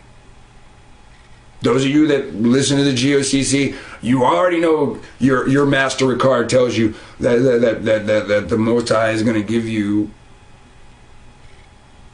what, like a reward for the dead bodies that you bury. This doesn't mean you kill them. This means you go and bury the dead body that have been destroyed by war, and you put them back into the earth so they can decompose properly. This is what's written. Christianity doesn't tell you any of this because they don't want you to fulfill your job. Just like you see, blacks with degrees ain't allowed in the skyscrapers, ain't allowed on the big plantations where they make the good cheese. And you understand why. They're already too intelligent for a slave. If those slaves and their intelligence gets to run free in white man's America, then there's nothing to stop them. We're getting to the point where the first thing somebody smart and wealthy does is hire a security team.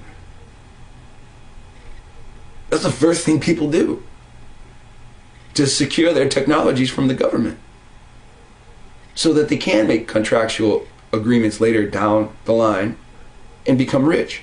The government will offer you $1 or $2 million for something. They won't go any higher because they can just kill you.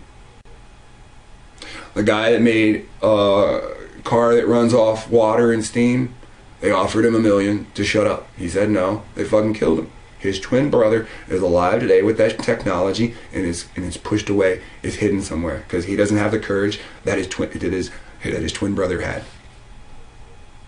He doesn't have the courage that his brother had. They threatened his life, he fucking buckled. They threatened his brother's life, his brother said, fuck you, they killed him. Now, the man's running around without his twin. Do you know what happens when a twin is separated from the other twin? They get weird.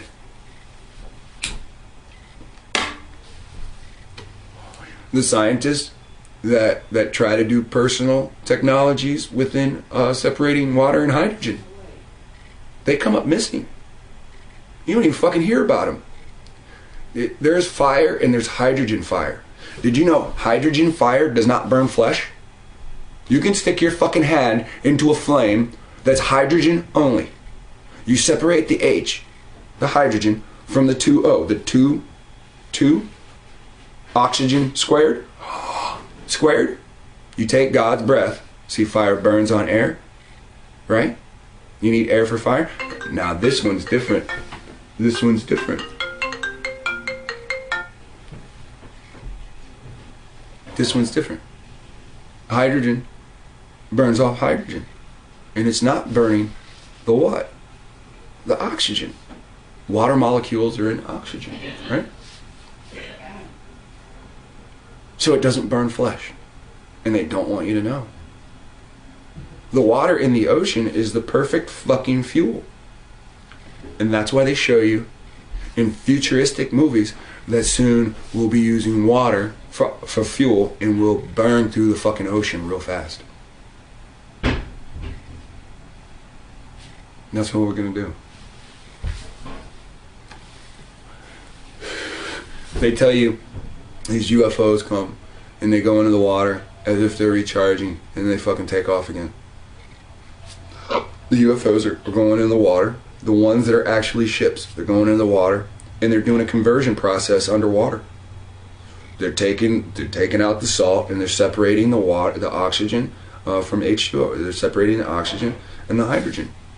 They're using the hydrogen as fuel and they're right back up in the air.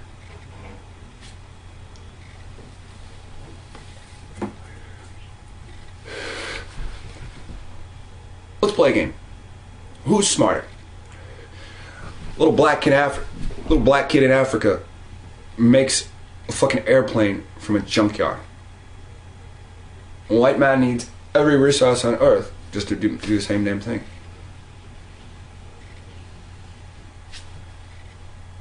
God's children, whether that kid be African or not, it doesn't really matter. God's children have the same principles as any man on this earth, yet they have a connection to the Creator who created all, who's all-knowing. That means any technology that you have, it's been passed down, whether it be passed to angel and then that angel passed to another angel and then that angel passed to fell, whatever. Everything that we think of comes from them. There's nothing new under the sun, nor will there be. Everything that you see that you think is new, it existed before. It's just in a nice new package. Now we're going to watch a little bit more of this. Why black children inherit dust. Because this man makes crucial points which shows his intelligence and his high intellect. It is very well worth watching and listening to. It is too bad he is not more biblical.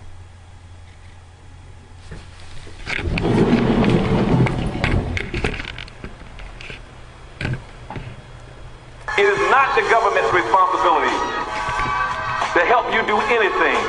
The government's responsibility and the police department's responsibility is to put you in jail and keep you out of the way. If you don't have any businesses, to keep you out of the way. That's marginalizing someone, right? To push you aside, to keep you on the sideline, to keep you out of the big game. Every black leader that you've ever seen has told you the exact same thing, and you are hard-headed. You will never succeed in this society, and if you do, you will never be able to help your people. You're watching this because you have an empathy for your people. That is why the Creator wants you.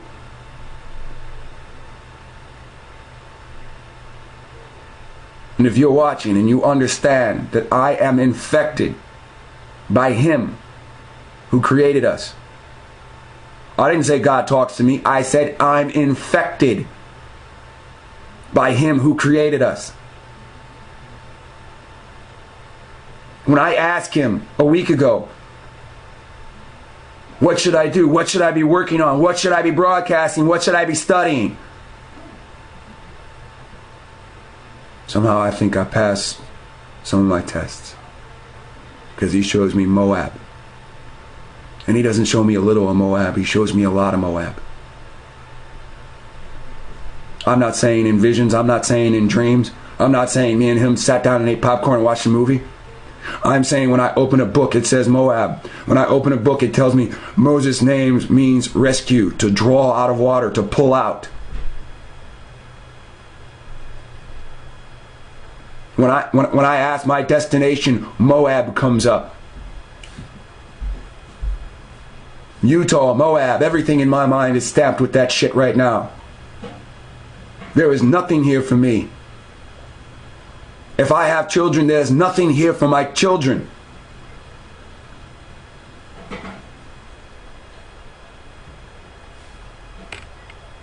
You're going out of existence. Why is that now? It's because all you're doing is working for a living. We're the only people that encourage our children to go off and get a good education and go get a good job. No other group of people tell their children that. No other group is that silly to tell their children, go off and get a good education and then go get yourself a good job working in a white company someplace.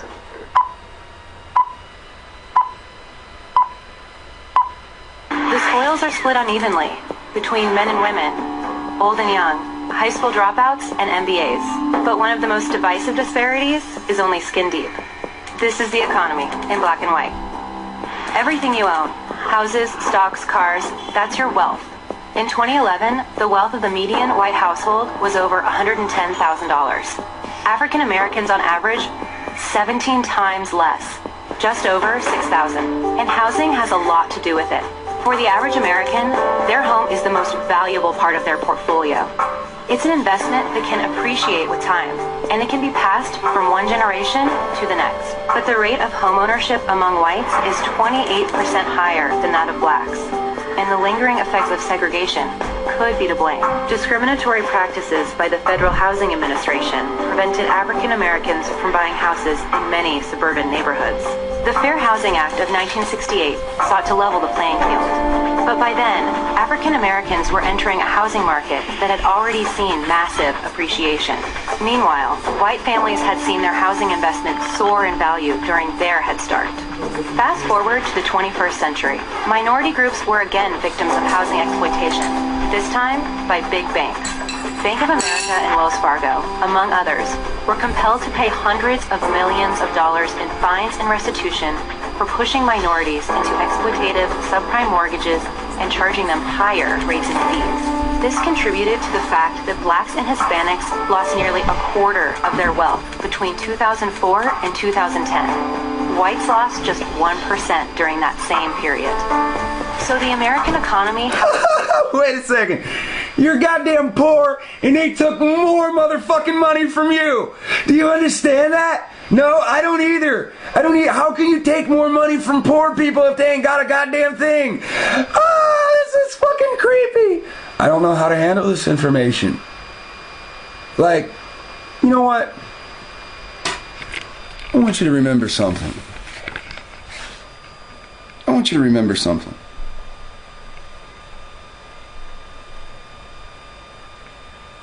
Black people have the news telling them they're fucking shit. They have other black people telling them they're fucking shit. They have music telling them they're fucking shit. They have white people that they don't get along with in their community. You know, people you personally know telling you you're fucking shit. And the most you do is put your fucking head down and be depressed. White people don't get their fucking way for 2 months and they go shoot up a goddamn school. I want you to think about that. Like, of all the things they said are fake, nobody's ever said Columbine was fake. Those fuckers are really dead. FBI did not, I repeat, the FBI did not come out and say Columbine was fake. FBI came out and said Sandy Hook was fake. It was staged. You understand that? Black people, no matter what happens in this society, they've never committed a Nat Turner. Since Nat Turner. White people commit acts of aggression against all nations all the fucking time. I want you to keep that in mind. This is depressing. This truly is. This would make most people that are not black run out and start shooting motherfuckers. Just go on a hate binge. You guys see that guy, the white man in Michigan walking around with his goddamn rifle on his back? Just going up to cops just to taunt them? There's something special about us. That all this shit comes against us. And somehow we keep on moving. It's not ignorance. It is something more beautiful. It is something more beautiful. It is not forgiveness. It is something more beautiful. It's called an accumulation. There's only one thing that can relieve us of this. See, we can sit here and we can take drugs, we can fucking try for sex, we can try anything to relieve the anguish that we have. But it's only Him that relieves it from us so that we can keep going and take more and more. Now, we're going to take more and more until He's fed up. And then, a servant is no more a dog on a leash, no offense. But we are servants to Him. And those of us that do not listen, we are vile dogs, and He will release us off the leash on this population. It doesn't matter that I'm telling you this. This Bible says this. And it's better somebody tells you face to face, because it's going to happen. I would hate for it to happen and you not know why. You're going to turn on everything. Your family, your oppressor. Your oppressor will turn on everything. His family. His subjects. It is a term called all hell breaking loose. Or as they say, going ham, when you don't care enough about anything in your angered moment of destruction. And see, this is why people say Jesus is the destroyer as well. Because people don't understand it's a nation of people that is divided by the Lord. The Lord needs this many to be holy and create a new nation, and He needs this many to be unhinged and destroy all the rest.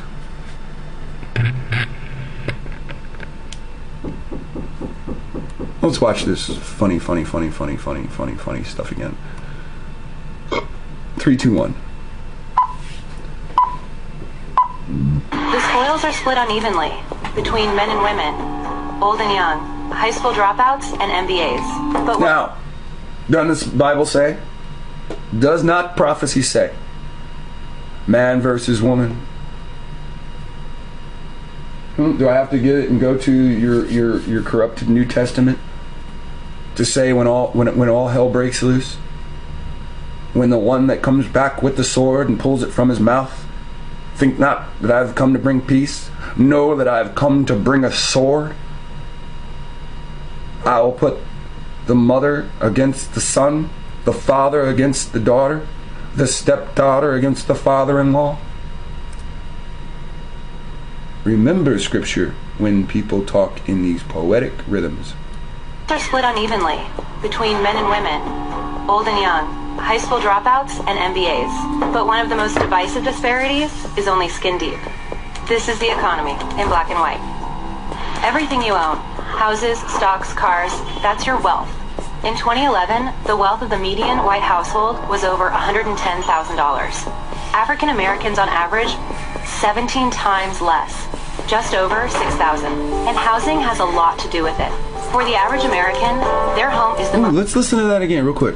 Look at that. Everything you own, houses, stocks, cars, that's your wealth. In 2011, the wealth of the median white household was over $110,000. So, median, average, right? 110,000, 112,000, something like that, right?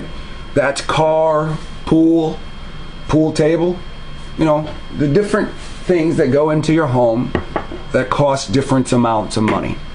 Computer, shit like that. Internet, cable, food. African Americans on average, 17 times less. 17%? No. $17? No. $17,000. So they make over, no, 17 times less.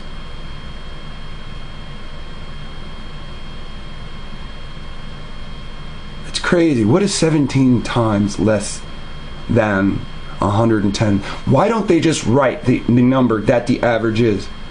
See, this is the problem. This is how you know right away that this video is not for you. If in the video they're trying to inform you, yet they give you a math equation, then they don't really want you to know. That means the average black household brings in about $20,000 per year. This includes their used car.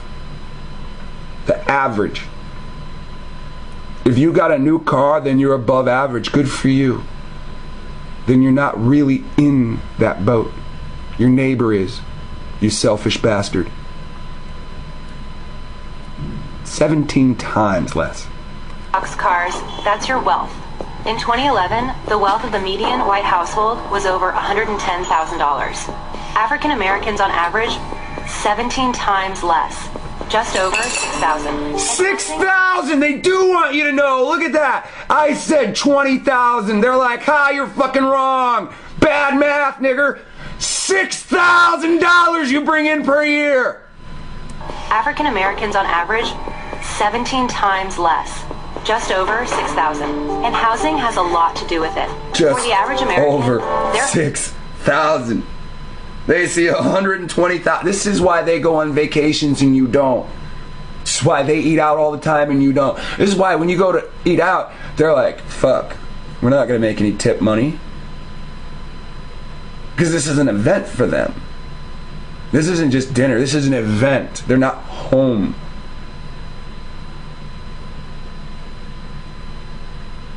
Do you understand that? Home is the most valuable part of their portfolio. It's an investment that can appreciate with time, and it can be passed from one generation to the next. But the rate of homeownership among whites is... Now, if whites come and they take your father out of the home, hang him in the front yard and set him on fire and burn a cross in front of your home, you've just lost your net worth. Now you and your family have to live in squalor. This happened countless times in the 50s, the 60s, the 70s. This happened countless times over the last 400 years. Burn your wealth out. Then your property is devalued and it's cheap for then what? Anybody to buy. No black person's going to buy a home a cross was burnt on, but a white person surely would. 28% higher than that of blacks, and the lingering effects of segregation could be to blame. Discriminatory practices by the Federal Housing Administration prevented African Americans... So that means federally you were discriminated. From buying houses in many suburban neighborhoods. So federally you were blocked from buying houses in white neighborhoods. Do you understand that? If you buy a house in a community that was well built, then they've got to what? Up and run from you. Right? So it doesn't matter that you buy a $100,000 house. That means hundreds of white people now have to move. That's millions of dollars. Just because you, the black person, done moved into their neighborhood and they feel the way they feel about you. They love your land, they love your soil, but they don't love you here. They want you dead. The Fair Housing Act of 1968 sought to level the playing field. But by then, African Americans were entering a housing market that had already seen massive appreciation. Meanwhile, white families had seen their housing investment soar in value during their head start. Fast forward to the 21st century. Now imagine you want to do something big. You want to start a store, and the only thing that you have to put on the line is your house. I want to get a loan, check my net worth, and then you're in a low-valued market area because you're in a black neighborhood. They're not going to give you a loan because when you can't pay the loan, if you're not successful, if you cannot pay the loan, fuck, they're gonna have property in nigger paradise. They don't want ghetto property. So they're not gonna give you a loan. And that's how they view us. And that's how the system works. Listen to the white lady tell you. Groups were again victims of housing exploitation, this time by big banks. Bank of America and Wells Fargo, among others, were compelled to pay hundreds of millions of dollars in fines and restitution for pushing minorities into exploitative subprime mortgages and charging them higher rates and fees. So your house is not worth shit. Your house is in the ghetto. No white person wants your house. No white company wants to give you a loan for your house. So the only thing the bank seems fit to do is to raise your property value. Right? No. Absolutely not. They raise your rates and fees. So you're now paying high prices for squalor. Because you've been brainwashed into holding on to what you got.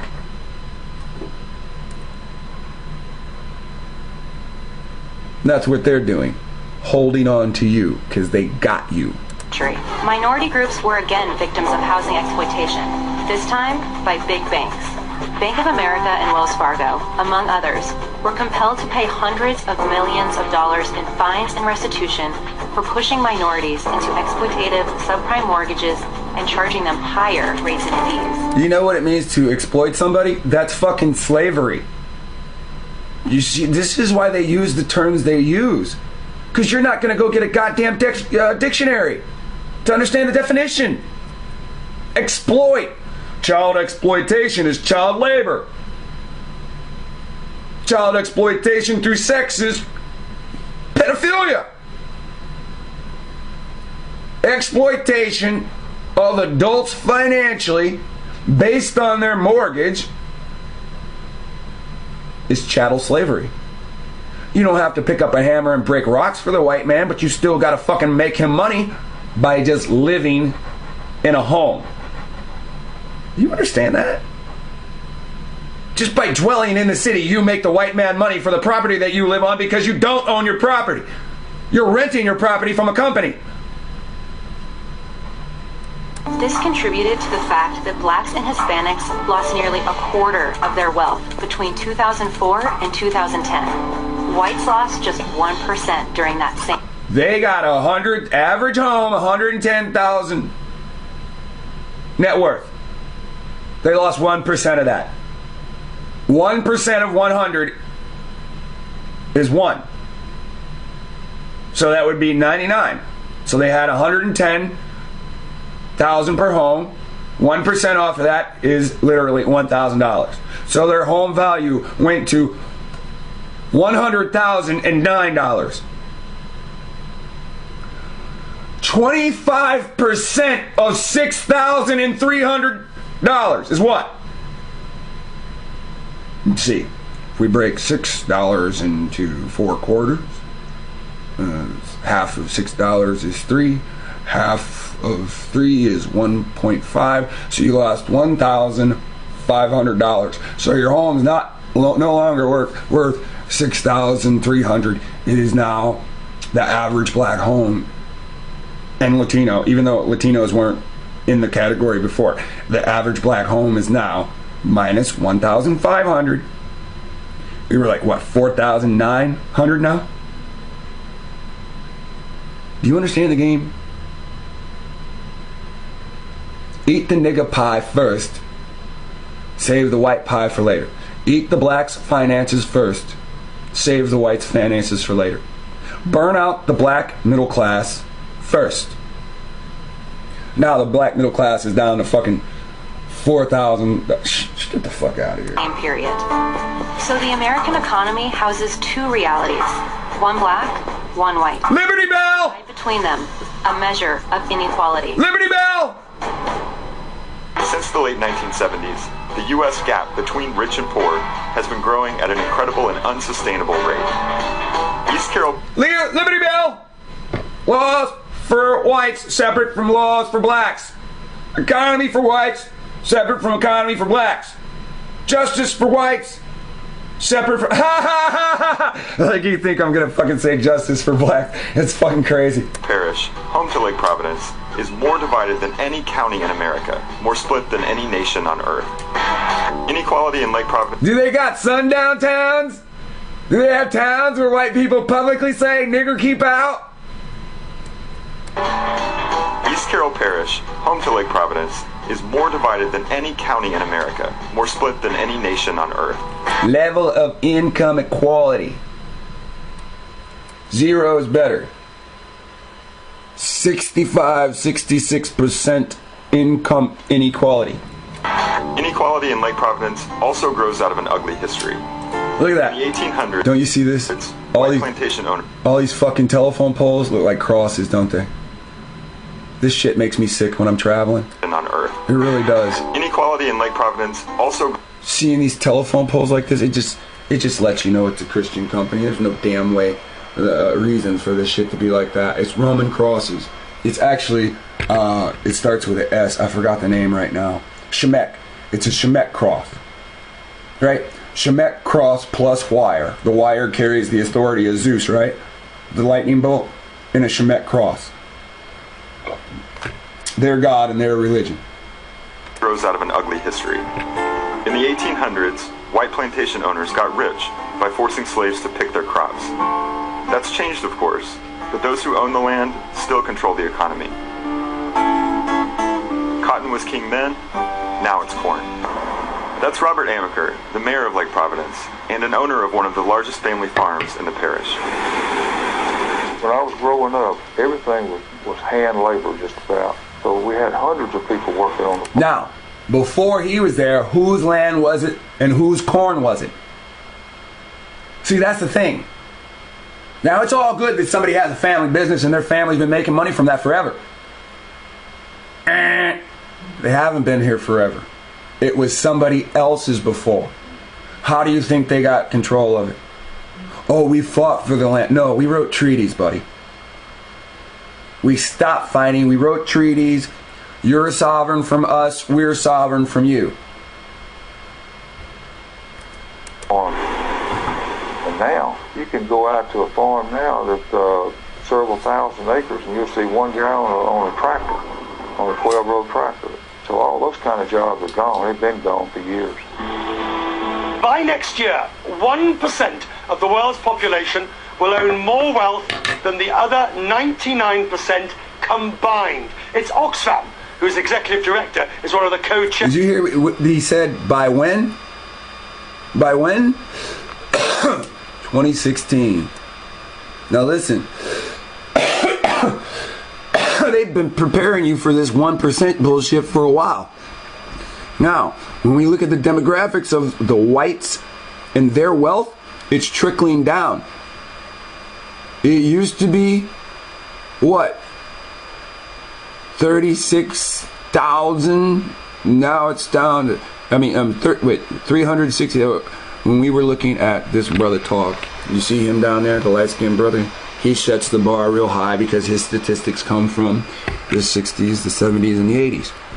When we get further into the beginning of the video, it shows that whites are 16% greater in the household. Another year later, it's 12%. You know, that's not mistaken numbers. You can see the whites are slowly losing their grasp, and soon they will be with the poor. Now listen to this guy again. By next year, 1% of the world's population will own more wealth than the other 99% combined. It's Oxfam, whose executive director is one of the co-chairs of the forum. She says, it's time our leaders took on the powerful, vested interests that stand in the way of... Now, think about this.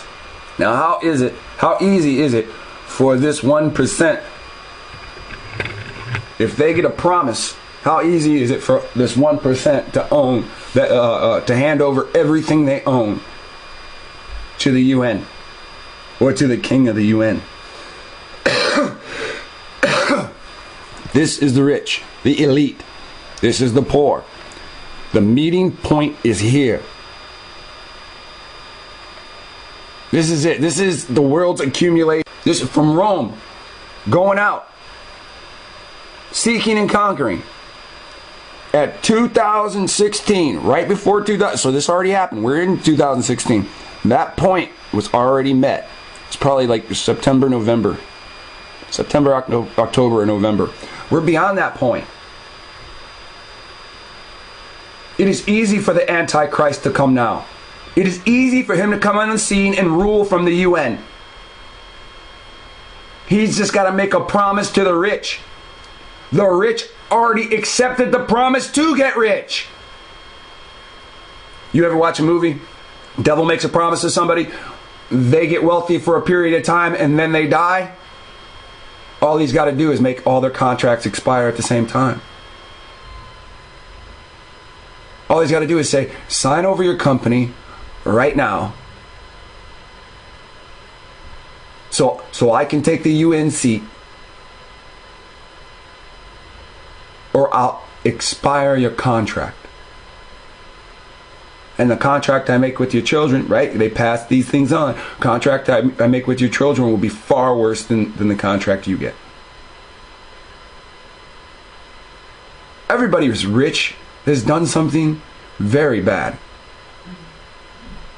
Somebody has information on the next guy. This is the meeting point, when the accumulated point when all that shit matters. Walmart's already pushed all the small businesses out for mom and pop stores of hardware and bakery goods. We're at that point. The point of no return was here in 2014 when the lines were solid. That's the point of no return. This is the point of it's been handed over.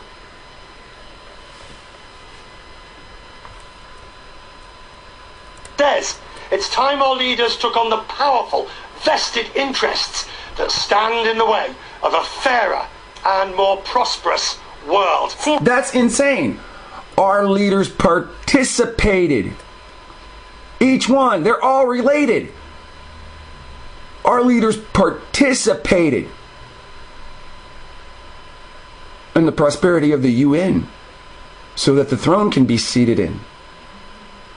And more prosperous world. CNN Money has a fascinating video that visualizes income inequality in the United States. It shows how much the rich make in just 60 seconds. Look how happy she is. The first bubble is Kobe Bryant's income. He's an all-star forward for the LA Lakers, of course. In just 5 seconds, he's earning $14. That's twice as much as the minimum wage. He makes $14 in 5 seconds. Check this out. Somebody passes him the ball, he dribbles down the court, he just made $14. Wage worker would make in 2 hours. On the right is Rex Tillerson, CEO of ExxonMobil. He's banking almost $5. Well, that's cool. A fucking sports star makes more than a CEO. That's cool. I gotta admit that. But a CEO makes more than the president. We all know that. In 15 seconds. At 25 seconds, an average physician makes only 34 cents. At half of... Oh, that's kind of nice to know. A CEO makes more than a doctor. So while everybody goes to school to be a doctor and fails, a CEO is a better step, huh? A minute, an elementary school teacher hits 21 cents. In the meantime... Wow, when a physician makes 70 cents, an elementary school teacher makes what? 20 cents. And Kobe Bryant's on his fucking... He's at $80 already. The same time, everybody's still under a fucking dollar. Kobe Bryant makes more motherfucking money. That's crazy, dude. And what do? You dribble down, you dribble a basketball. You can throw a piece of fucking leather through some cloth. Wow. Nice. You didn't even step on the fucking fake moon, right? Let's go back to Kobe Bryant. You're not even part of fake moon landing. You make more money than fallen angels. He's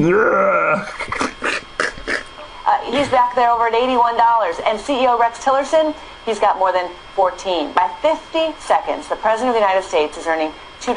When I clock in, I make a little bit more than minimum wage. When I clock in, 10 seconds after I fucking clock in, oh shit, I make about 15. No, that would be putting me too high. Median range, I'm below the median range, and I make more than 10. for washing dishes an hour. So I'm in between these two. I'm probably about 12 cents right now. 12, 13 cents. When I make 13 cents, this motherfucker made $121 already. For every 13 cents I make, this dude makes a bill. Oh man. Yeah. 40 cents. And if we add it all up to a minute, a median wage worker in the U.S. has just 27 cents. You see, it's an interesting video at CNN Money, but you get the point. If you look at incomes, there are two Americas growing further apart. Hey, it's funny because, you know, that black person led this, right? When we sit there and say law and standards and fair and equality, they won't say there's two Americas. But when they see some nigger making all this goddamn money, that just makes the fucking white in them just burn, doesn't it? Listen, we're watching video about inequality. There's nothing here for us. This dude's making bank, and this chick's like, now there's two separate Americas. Doctors are important. CEOs are important, especially of a gas company. A school teacher is important. You see what they're doing? And this jungle bunny just comes and bounces a basketball and makes buku money. Well, it's entertainment, white man. And this is what you get. All your brilliance, you still play the slave more. One. I didn't say the slaves. One. By 50 seconds, the President of the United States is earning $2.40. And if we add it all up to a minute, a median wage worker in the U.S. has just 27 cents. You see, it's an interesting video at CNN Money, but you get the point. What is she gonna say? You see, this shit is blah blah blah blah blah blah blah. See, that was her. She ain't reading from the script no more, right? You see, and then she wants to start. You see this chickaboo making all this money? That's what she wants to say. You see, our most gifted minds aren't making the money this athletic person's making. To a minute, a median wage worker in the U.S. has just 27 cents. You see, it's an interesting video at CNN Money. Okay, so I really want to see what her private thoughts are about this, you know? Like, that's, yeah. But you get the point. If you look at incomes, there are two Americas growing further apart. And two Americas because this sports star makes more money than important people. Someone that teaches the lies to the children. Someone that takes the oath to Apollyon.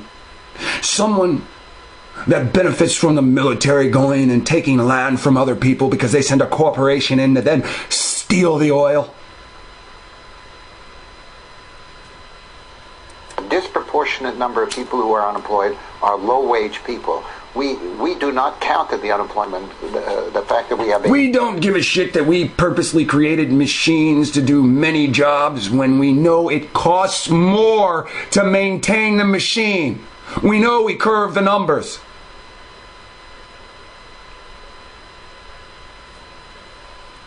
Million people who are working part-time who want to work full-time, and they get not only lower wages, as you were pointing out here, but they get very few benefits, and they really have a very unstable economic life. So I want to read something you wrote about the labor market. You said, just to absorb the workforce's new entrants, the U.S. economy needs to add 1.8 million to 3 million new jobs every year. At the current rate, it would be 7 years before the jobs lost in the Great Recession are restored. Whose fault is that? Or is this a natural reaction to a very unnatural financial crisis? Actually, there are three factors. One, Richard, has to do with globalization. The fact of the matter is that beginning in the 60s and 1970s, and it affected all nations, satellite communication technologies, cargo ships, container ships, enabled the production process to be parceled out around the globe, wherever things could be done more cheaply, most cheaply. And secondly, you have technology. This blinky motherfucker, his pupils are all... I can never watch a video without looking at... His pupil is a line. It's a bar. Pupils don't do that. Alright? Like, I'm not gonna get into, you know, fucking fake people and shit like that. But pupils don't do that. I always want you to remember that. Alright? It's not the light. I don't give a shit what people say. It's a fucking bar. It's a straight line.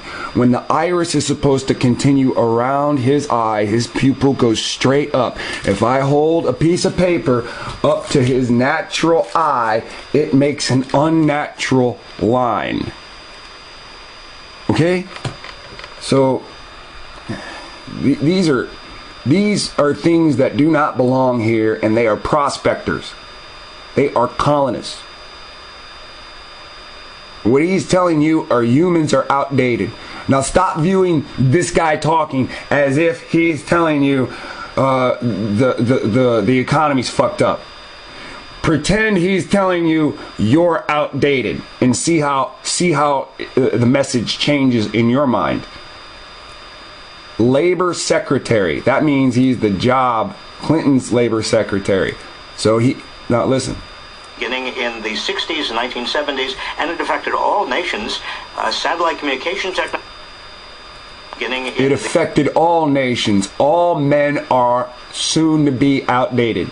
Richard, has to do with globalization. The fact of the matter is that beginning in the 60s and 1970s, and it affected all nations, satellite communication technologies, cargo ships, container ships, enabled the production process to be parceled out around the globe, wherever things could be done more cheaply, most cheaply. And secondly, you have technological progress, technological change, a lot of labor replacing technologies. But the third and most important factor is public policies that either did or did not address these structural changes. And that's the point right there. Who makes policy? Politicians. Politicians are doing this to the people whom they claim voted them in. The whole system's rigged. The whole system's rigged. There's nothing here for your black ass. If you're a Caucasian, if you're of another nation and you're watching, there ain't fucking nothing here for you either. You just got a better step ahead right now, and that shit's coming to a close. The adopted policies, labor market policies, labor adjustment policies, tax policies, all sorts of things that actually responded to all of these changes. But the United States went in the opposite direction. Privatization, deregulation, lowering taxes on the wealthy.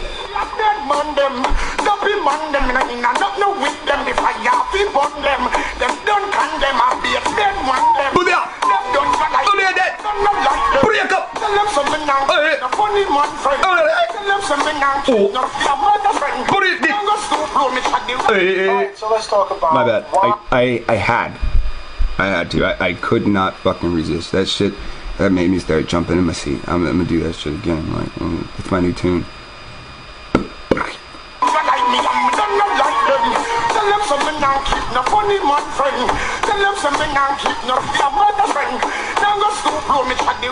Alright, so let's talk about why black children inherit dust. In the first section, I have some quotes that I want to share with you guys. And the theme is, they are not your friends. Now, when I say they, I'm not speaking about individuals. I'm speaking about the elites. I'm speaking about the racist government policies. I'm speaking about the international support for institutionalized racism. I don't want black Americans to go back and forth with other races on whether they're racist or not, and I can't be a racist because I don't got the power. Let's just focus on what we can prove, which is the United States government has racist policies. We can prove that the international community is supporting institutionalized racism. This is what we can prove. Now let's go ahead and take a look at these quotes. We have Woodrow Wilson, the 28th president, stating, "Negroes are excited by a freedom they don't understand and are not equipped to handle the demands and privileges of citizenship." Then we have Theodore Roosevelt, the 26th president, stating, "A perfectly stupid race can never rise to a very high plane. The Negro, for instance, has been kept down as much by a lack of intellectual development as much as anything else." Then we have James Garfield, the 20th president, stating, I have a strong feeling of repugnance when I think of the Negro being made our political equal, and I would be glad if they could be colonized, sent to heaven, or got rid of in any decent way. Then we have sent to heaven. Okay, does that not say that you're the Israelite? Come on!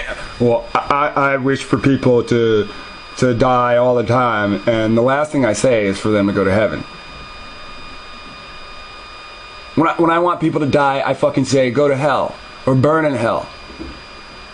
Even when I wasn't trying to be righteous, that's what I fucking said. So, come on. This motherfucker says, I hope they just go to heaven. I hope they're just lifted away. Right? That's what a lot of you people are hoping too. Well, God said, sit here. Just sit here and be good. That's not what he says. You're lying. I don't care if you've been taught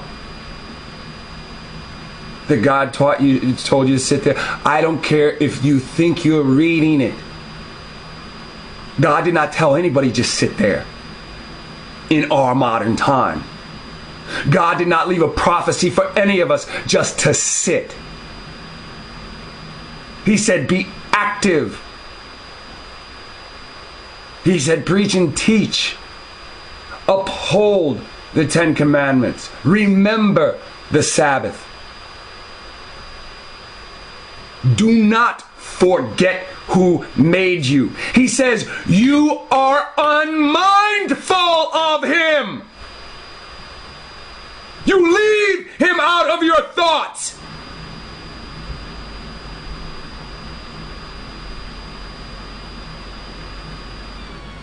But your opinion, I don't care about your opinion.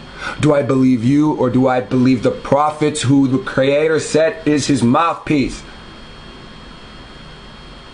Moses told you of these prophets before they were even conceived.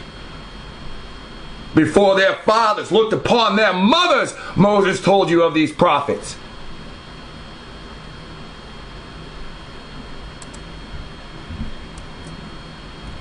is supporting institutionalized racism. This is what we can prove. Now let's go ahead and take a look at these quotes.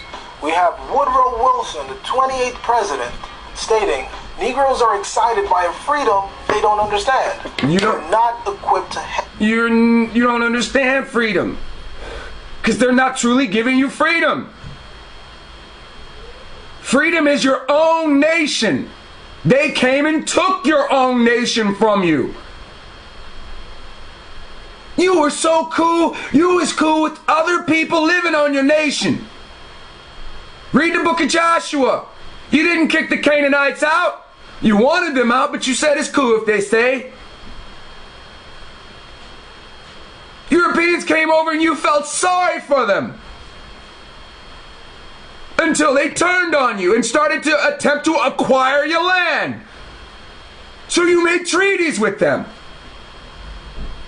Then more of them came over like an infection with orders. With orders. Take it all. Because they don't believe in Christ. They don't know of Christ. And our Pope is the vicar of Christ. And he gives us permission to kill, to steal.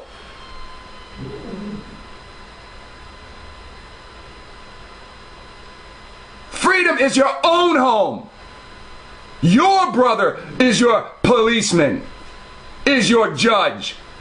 And he has rules to judge you if you break God's law. You're not free.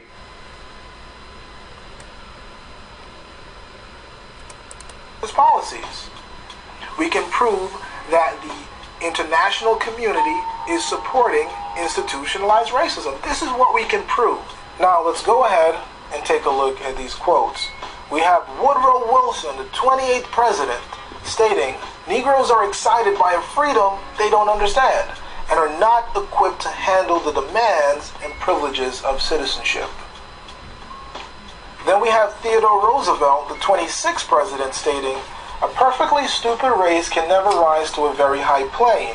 The Negro, for instance, has been kept down as much by a lack of intellectual development as much as anything else." Lack of intellectual development. How can you intellectually develop with all these laws and stipulations against you in the time prior to this? Don't let the Negroes read. Don't let the Negroes write. Don't let the Negroes flourish. How can you sit there and double talk of intellectual development when someone tries to develop something? There's goddamn white people there with crosses and fires and Caporites, KKK gowns. That is the most double standard double talk I've ever fucking heard. These niggers can't build anything, yet we know historically they've built everything. We're trying to dumb them down, but they're fighting back so fucking hard, I'm gonna say it's a stupid race. It's stupid they just can't get white supremacy.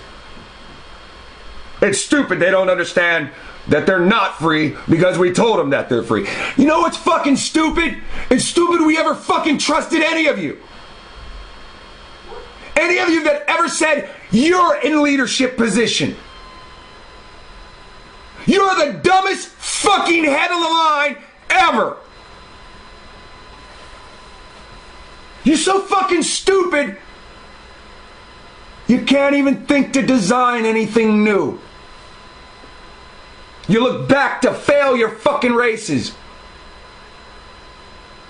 You look back to Babylon. Hey, they fucking failed.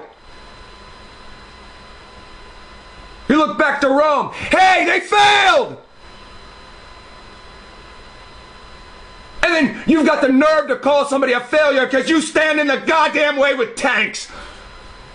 Tanks.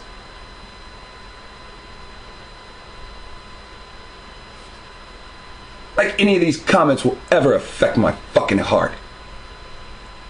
The devil's children said we're dumb. When I analyze that comment, we're dumb for trusting you. We're dumb for being kind to you and letting you get a foothold. We're dumb for never pressing against you with the power and glory of the Lord thy God of Moses. We'll never make that mistake. There's no time to make that mistake again.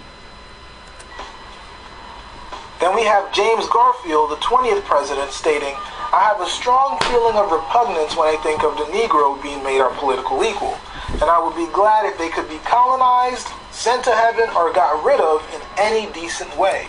Decent way. I'd be happy if they were out of the way if we didn't have to destroy them. Colonization destroyed us.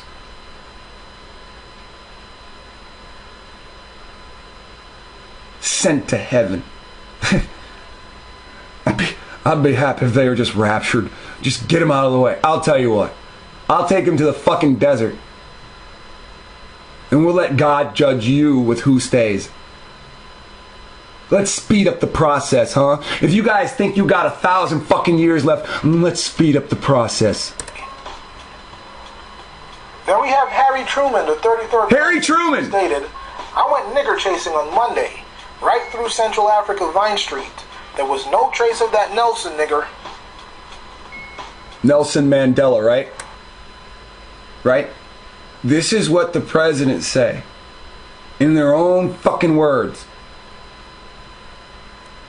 Then we have Thomas Jefferson, the 3rd president, who stated, "Nothing is more certainly written in the book of fate than that these people are to be free. Nor is it less certain that these two races, equally free, cannot live in the same government." Did you fucking hear that? These men are from the same fucking bloodline. Don't bullshit yourself. Nothing is more certain. There is nothing that's going to happen in this earth that is more certain.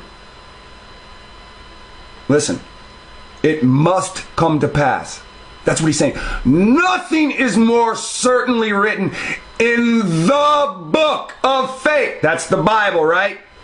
He knew who he was enslaving. Nothing is more certainly written in the book of fate that these people are to be free.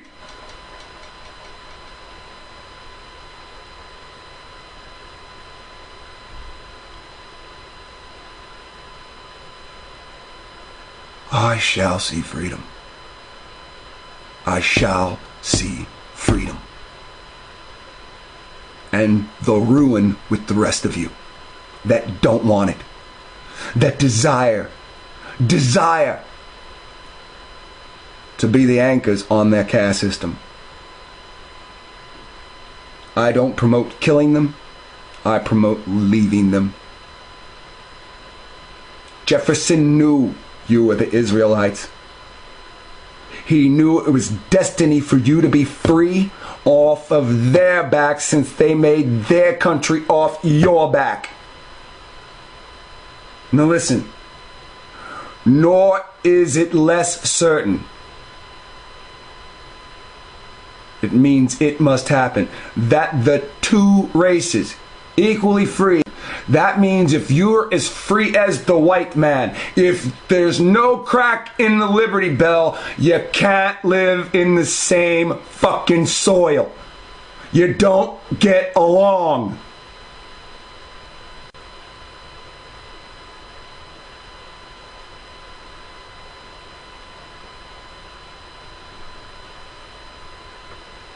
He knows what's written in Deuteronomy 32.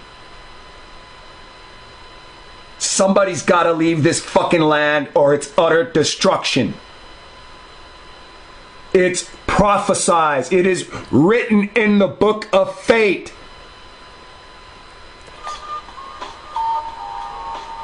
Then we have Ronald Reagan, the 40th president, who stated, if an individual... This is Ronald Reagan who said, hey, let's put crack in niggas' houses. Let's bring crack cocaine to blacks. Ronald Reagan. Same fucker that built a giant gun that points straight up into space like he's gonna shoot God. It's in Australia. We, the United States, have a military weapon in Australia that shoots straight up. We're supposed to be on a fucking globe. What do we gotta do? Spin in position for it to aim? We spin 7,000 times per second, right? I mean, it could fucking hit anything. Because we're on a globe, right?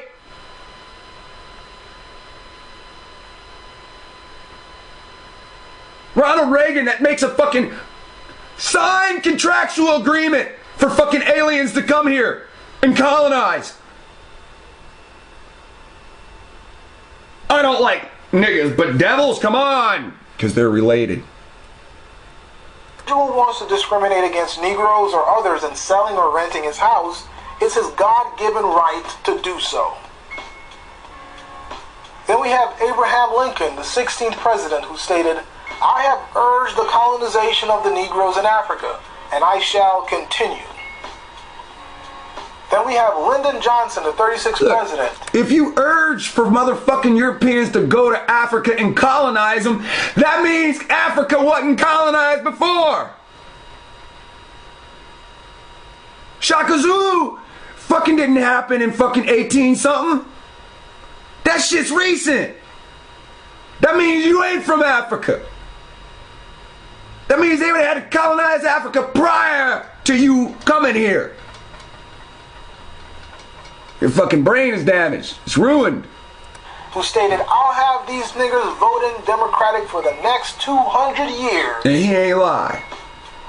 Here we have J. Edgar Hoover, the director of the FBI, stating the Black Panthers are the single greatest threat to the internal security of the United States. Not no outside force. Blacks uniting with a leader armed. You want to, let me show you something. Because you're just too fucking ignorant. Your mind's been ruined.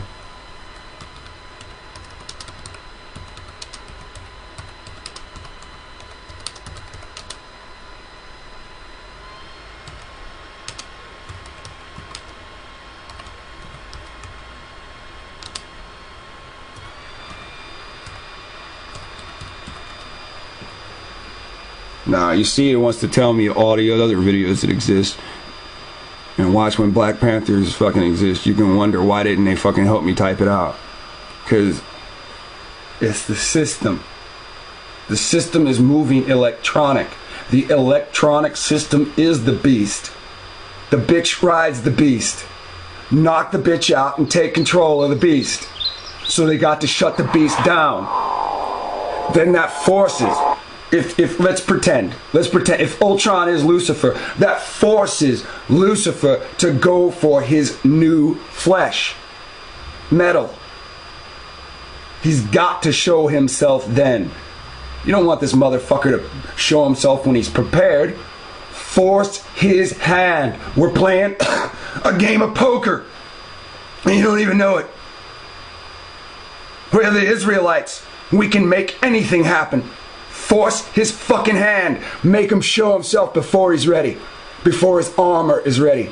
From UFOs to ghosts and psychic powers, history is riddled with... I'm gonna tell you, that book of Daniel says somebody scars his eye. One of you black heroes scars Lucifer's eye. That's when his son takes authority. That's when Apollyon takes authority. All the scholars know it. That's why they wonder, why don't black people come to the scholars? Because the Lord said he gonna bring his own. You can turn back now and learn the stuff they don't want you to know.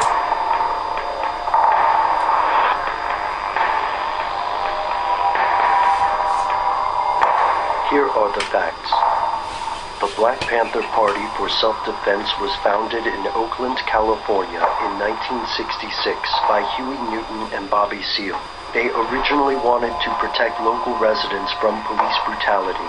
As the party evolved, its goals expanded. The group called for nationwide changes meant to combat racial inequality in the United States. By the late 1960s, the organization had over 2,000 members. Critics of the party saw the organization as a racist hate group, while supporters agreed with its push for equality, if not its violent methods.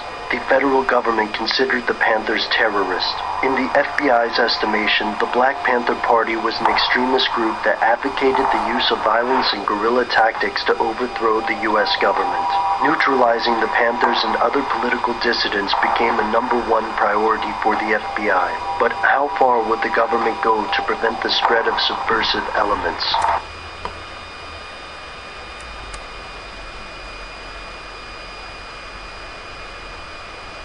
Would they, in fact, break the law?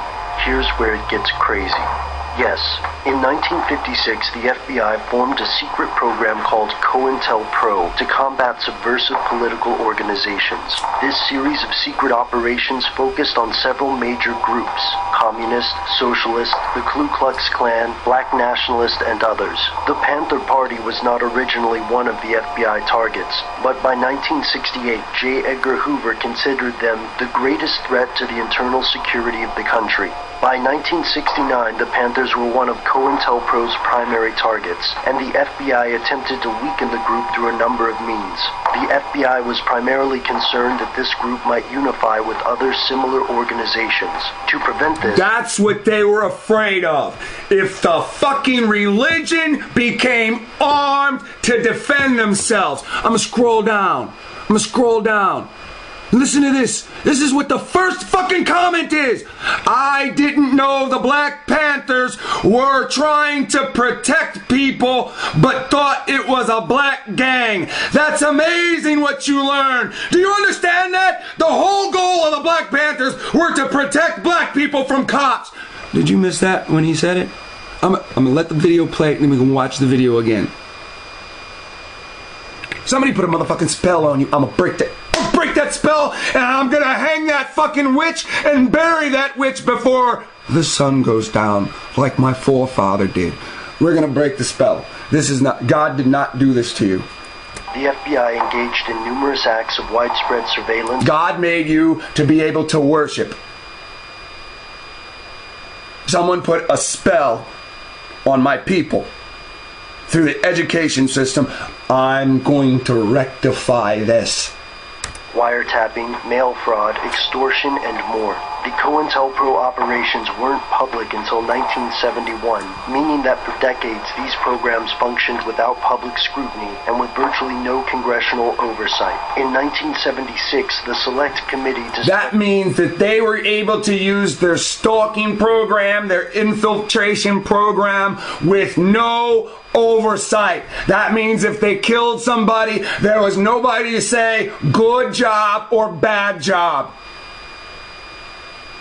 So that means they decided to create something to say good job or bad job. And if the government goes out and does something and they say it's in the favor of the government and they put an oversight committee that's over it, that's part of the government, that oversight committee is always going to pat the dog on the back and say, good job, doggy.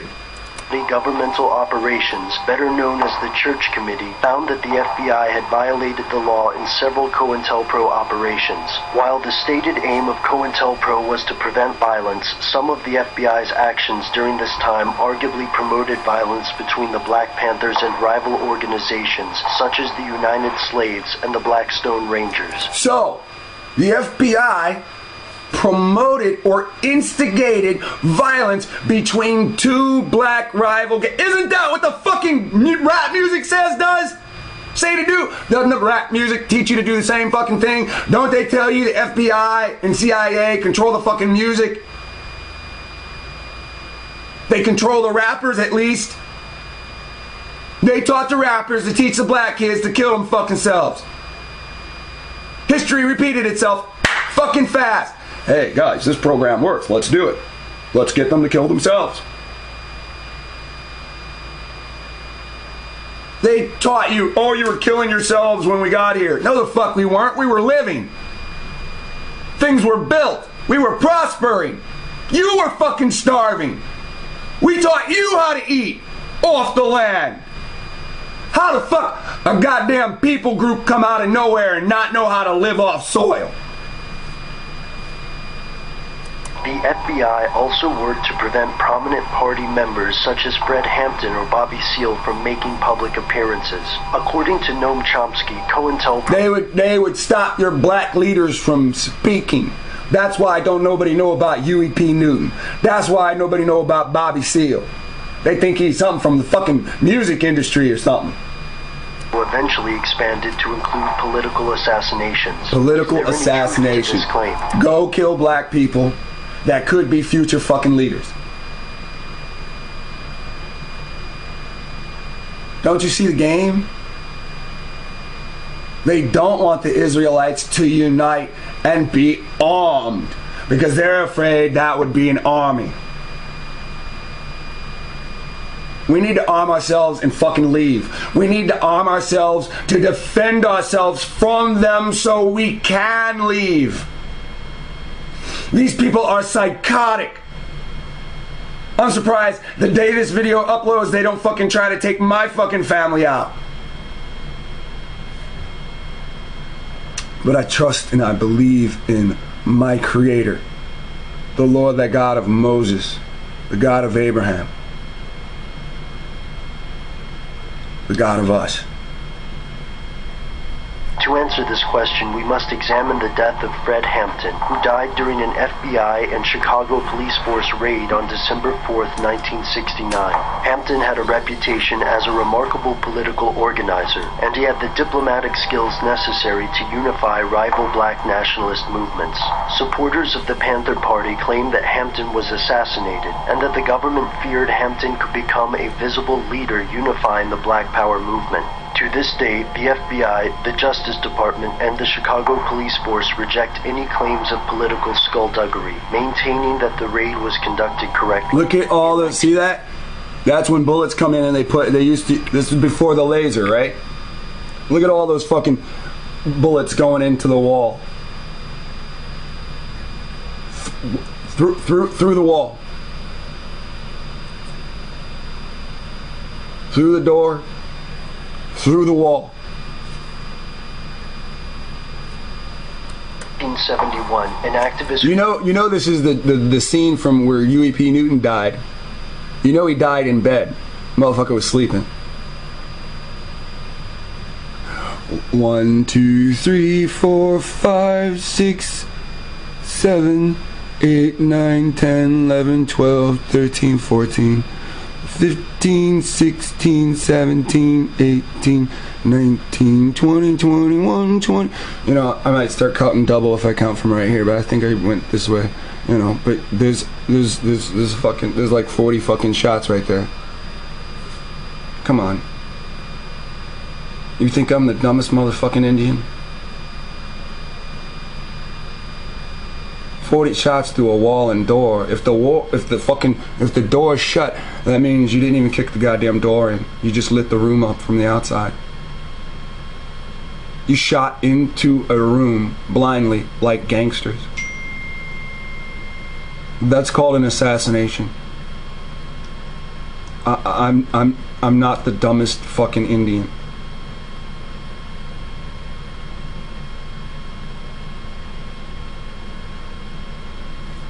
And you did it with a badge, calling it justice.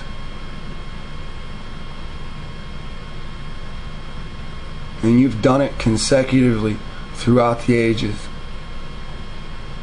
Because you work in secrecy. Just like your fallen king said, Kennedy, you work with entities.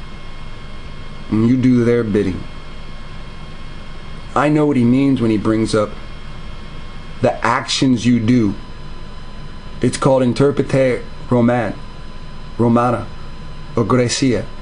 But he was talking in those terms about a human entity that works with unseen entities.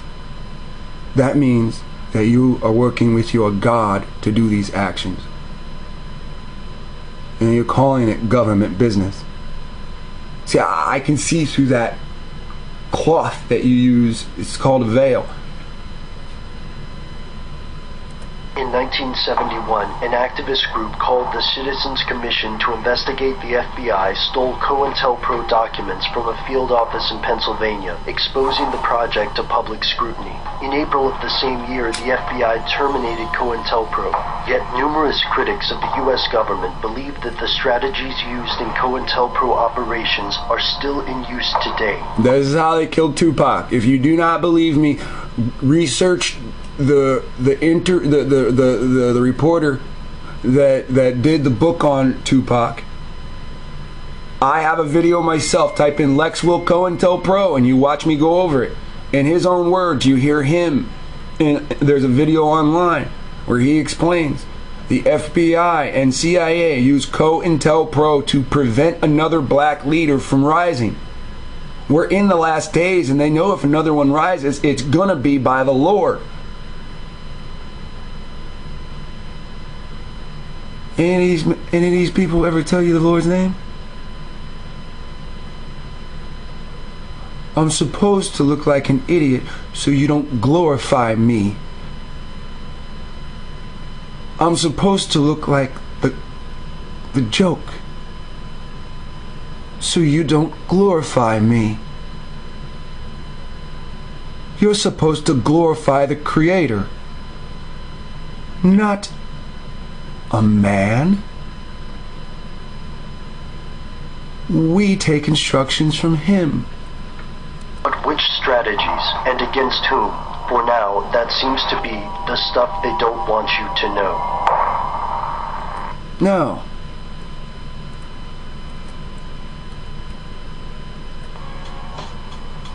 Here we have the chairman of the U.S. Civil Rights Commission, William B. Allen, who titled one of his speeches, Blacks, Animals, Homosexuals, What is a Minority?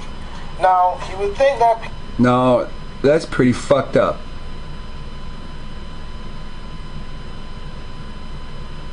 That is pretty fucked up. you know, and this is presented as if it's innocent. Well, what very well is a minority? Blacks, animals, gays. Here we have the chairman of the U.S. Civil Rights Commission, William B. Allen, Civil rights. who entitled one of his speeches, Blacks, Animals, Homosexuals, What is a Minority? Now, you would think that people would be outraged that he is implying that blacks and homosexuals are animals and minorities, but in fact, people were outraged that he was bashing homosexuality. As the title says, Rights Panel blasts chief speech on gays. But what about blacks? Here on MSNBC, it reports Lyndon Johnson was a civil rights hero, but also a racist. Now I have about 9 slides I want to show you guys about Abraham Lincoln. And that's because a lot of people believe that he was a hero, he emancipated the slaves, he liked black people, he hated black people, okay? So I'm going to go through these 9 slides. I want you guys to bear with me. Now here's one quote. It says, I will say in addition to this that there is a physical difference between the white and black races, which I believe will forever forbid the two races living together on terms of social and political equality. Here it said, on August the 14th, 1862, Lincoln invited 3 black ministers to the White House to have a conversation.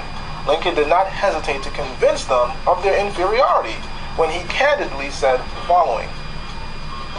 You and we are different races. We have between us a broader difference than exists between almost any other two races. Whether it is right or wrong, I need not discuss. But this physical difference is a great disadvantage to us both, as I think your race suffers very greatly, many of them, by living among us, while ours suffers from your presence. In a word, we suffer on each side. If this is admitted, it affords a reason at least why we should be separated. You know the problem there? He invited 3 church leaders in the age of slavery. Now, that has nothing to say about their intelligence, but there are very intelligent black people, Negroes, Indians that lived at the time. And to say I invited 3 preachers to that sounds like it's dictation. Imagine you're a preacher and you know at any moment you know anybody's going to lash out at you because you really don't know.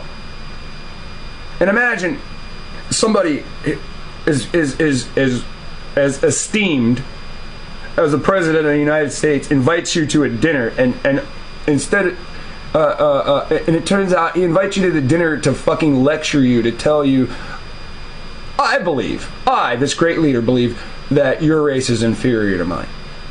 Because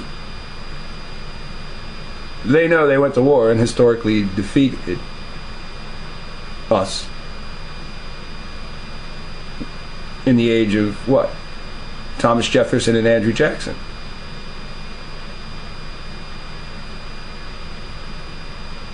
Yeah.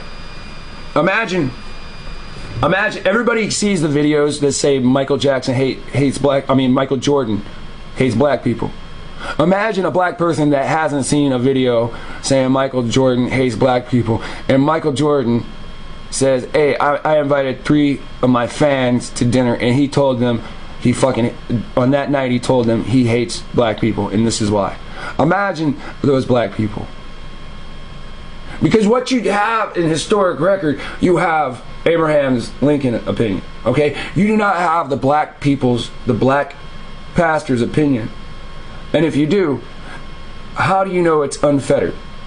Because if a black person freely speaks their mind back then, if they're not very critical of what they say, that could be the last thing that they say.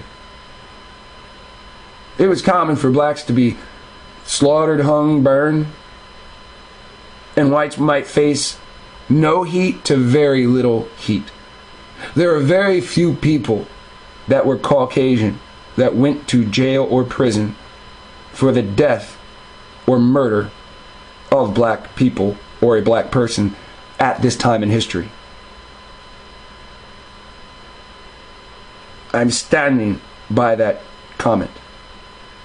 We see today, modern time police officers shoot unarmed suspects, and the same thing happened. During a time of slavery, I don't think. You got to understand the time period. Here it says, being that Lincoln was not concerned with the racial equality or the well-being of black slaves in the South, it should come as no surprise that he did not support the marital unions of whites and blacks. That's what the real problem was. That's always been the real problem. What happens if a half-white man starts fighting for blacks with the knowledge of the white man? Here you have the Afro-European merger or the European-African merger, as would be said in European books. 58 remarked, I have never had the least apprehension that I or my friends would marry Negroes if there were no law to keep them from it. But as Judge Douglas and his friends seem to be in great apprehension that they might, if there were no law to keep them from it. No, see, that's the thing. These great white men are saying, well, I would, if there wasn't a law, I would probably marry a black woman. This comment is a mumbler. It's no bold comment.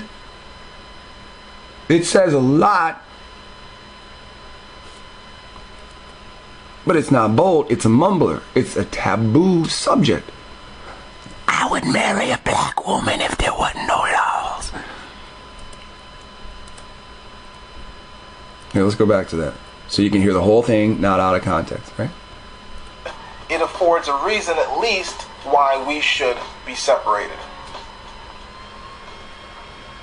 Here it says, being that Lincoln was not concerned with the racial equality or the well-being of black slaves in the South, it should come as no surprise that he did not support the marital unions of whites and blacks. He in 1858 remarked, I have never had the least apprehension that I or my friends would marry Negroes if there were no law to keep them from it. But as Judge Douglas and his friends seem to be in great apprehension that they might, if there were no law to keep them from it, I give him the most solemn pledge that I will to the very last stand by the law of this state, which forbids the marrying of white people with Negroes. In this article it says Lincoln was no supporter of racial equality. In fact, while debating Douglas in 1858, Lincoln declared the following, I will say that I am not, nor ever have been in favor of bringing about any way the social and political equality of the white and black races. His concern didn't have to do with the black race. His concern was the white race. And every president after him has what? Pushed that. Look, they're all from the same fucking bloodline. They all read the same material that told them who they were and told them who we were. Look, I'll tell you what. I know the video is long because I started, it said like 9 a.m. It was in the 9 o'clock hour. I don't know if it's 9:01. I don't know if it's 9:50. I can't remember. Look, I'm going to wrap up because, it's long. Look. There ain't shit here for us.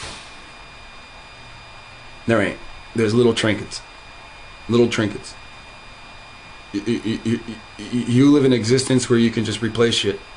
And you go out there and you fucking make buku money for these people. The fucking tennis shoes cost a few bucks to make and they sell them for fucking hundreds of dollars. Alright? Now, I'm not saying you're doing the child labor in Nike, but you're doing the same thing in factories, especially plastic. You go and they melt a piece of plastic and you cut the ends off. You make 500 of those in a fucking hour, and they sell those for $20 a pop. You're making minimum wage. I'm not the one that's setting these standards. I'm not the one that's taking all these articles and compiling them, showing you how segregated this land is. I'm not the one telling you to worship the God they came in here slaughtering our fucking ancestors to. They're the ones telling us our ancestors were doing this or our ancestors are doing that. Fine and dandy, the Bible says that. Well, we are now well educated. We need to separate ourselves from them and use the same patents our ancestors had when most of them were stolen. When we make shit, they usually steal it and kill us. We have access to patents. We have access to rocks. We have access to fires. We can make the same metal that they make. We can buy the same metal that they make. We can make anything we need to in metal. We can make anything we want in any fiber. We need a place to do it. We need people to be able to be security for the other people, the other brains that will come. All those black people with a fucking degree that can't work in this system are gonna get fed up. If we build it, they will come. I need the dumbasses though. I need the hood rats. I need them to fucking know. I need them to know God loves them. I need them to realize that shit so they can take their rat skill and defend the rest. There's a position for everybody. They just gotta snap out of this coma bullshit. We need to start a camp out in the fucking desert. I don't care if you don't like to hear cuss. I don't care. I don't like to hear Caucasians call themselves Americans. I don't do anything to them because of it. We need to go out to the desert, to a place nobody owns, and start a home, and start broadcasting from there so we can grow. We need to do that so we can feed ourselves and defend ourselves.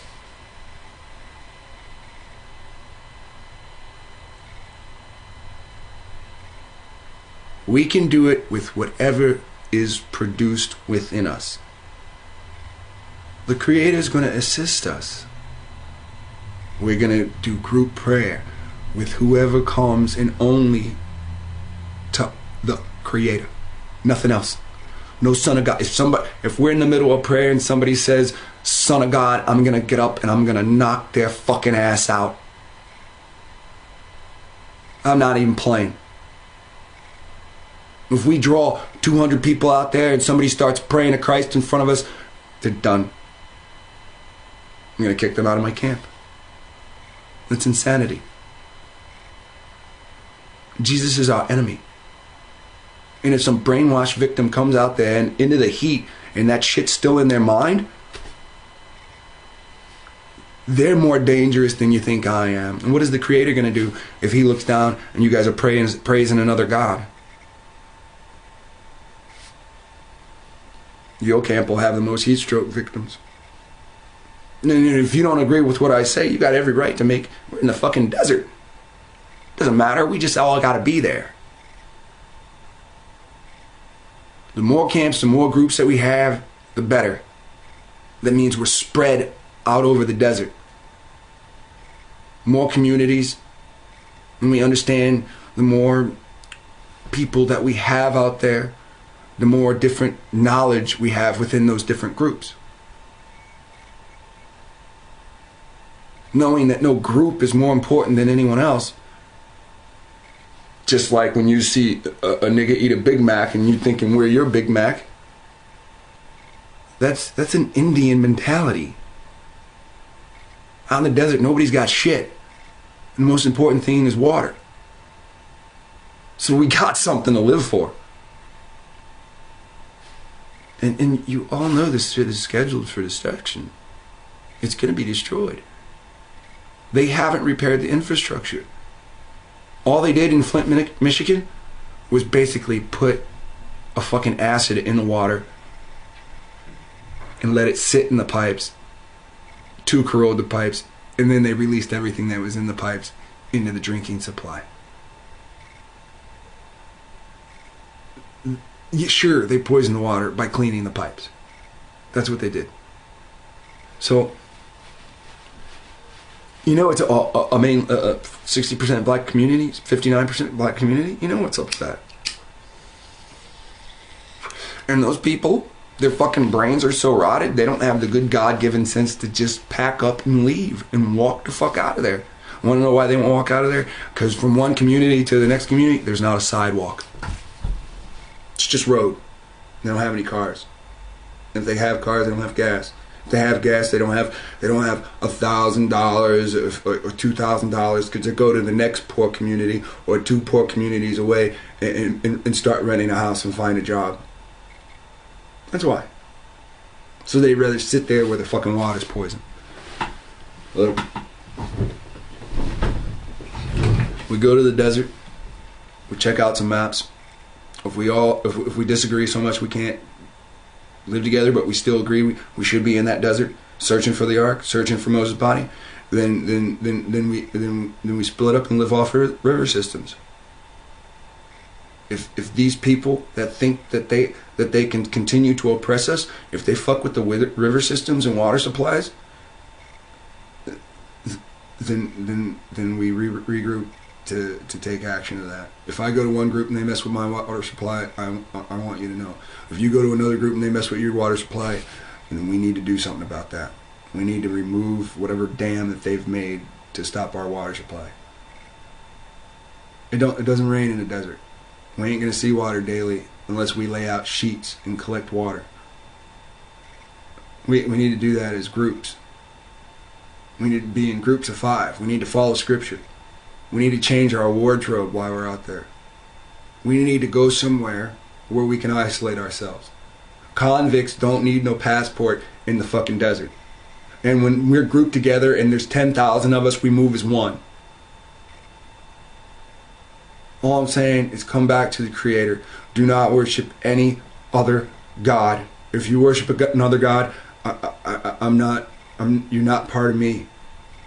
I'm not saying I'm anything but one guy. One guy with ideas and a Bible. Every man should be armed to protect his family from animals. Every man should be able to defend himself and his family. That's what I'm saying. And he should be able to hunt. Should be able to have gear to survive. I don't care if you can drive your car out into the desert. I don't care if you can drive your trailer out into the desert. If you can do that and then fill the fucking thing up with water. Water, and don't just hand fucking water out. Because you don't know how long you're going to be there. And you don't know how much gas it's going to take to get back. If you go back.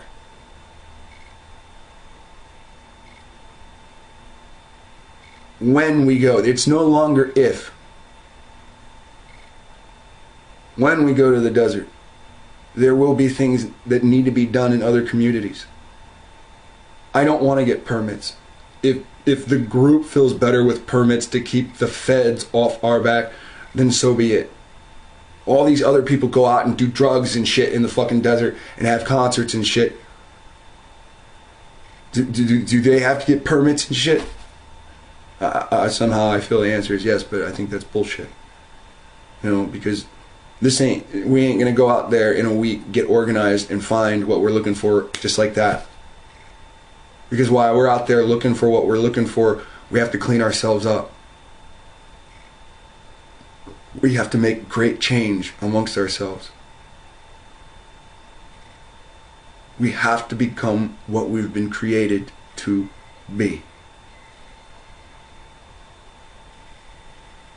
We have to follow our Lord and Master.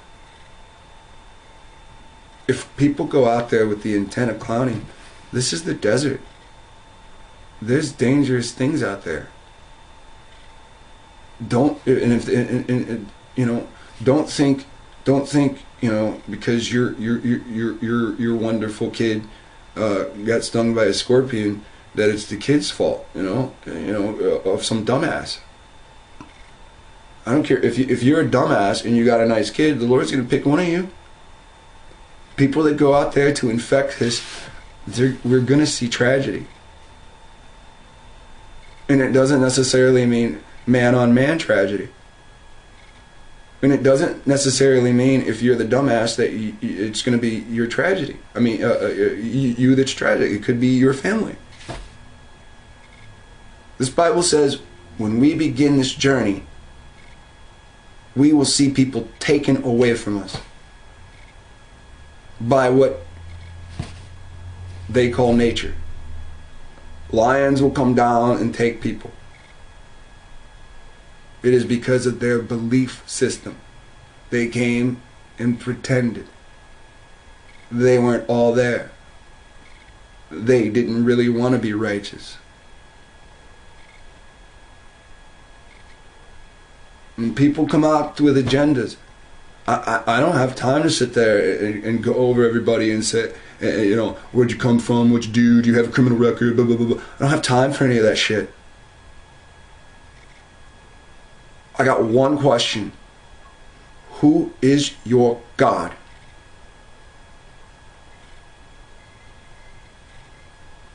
That's the only question I have.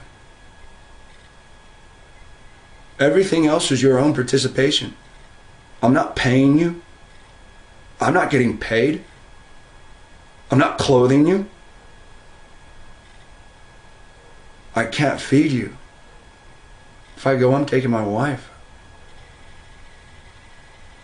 And most of you have issues about that. And I'm not hearing that shit out there. If Gentiles come, you're gonna need them. You're gonna need them as a fucking army. If the feds come, they're not that happy about shooting white people. And people that are caucus that come, I have no intent of hate, nor do I have an intent of using you as bait. But you are standing between anybody that comes into our camp, especially police and federal agents. If federal agents come with guns, you are technically our first line.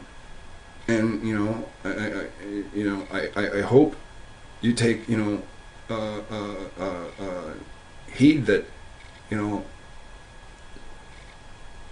we're not looking at what happened out west as, and when I say we, I'm me. I'm not looking at what happened out west with the people being gunned down as an example. I'm looking at it as, you know, it doesn't have to be that way. If we go out there and we have any kind of standoff, the minute you leave the group, they're going to arrest you or cut you down.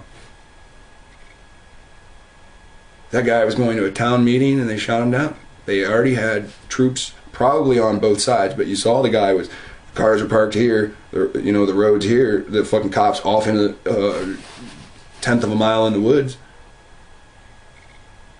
crouched down below the tree line.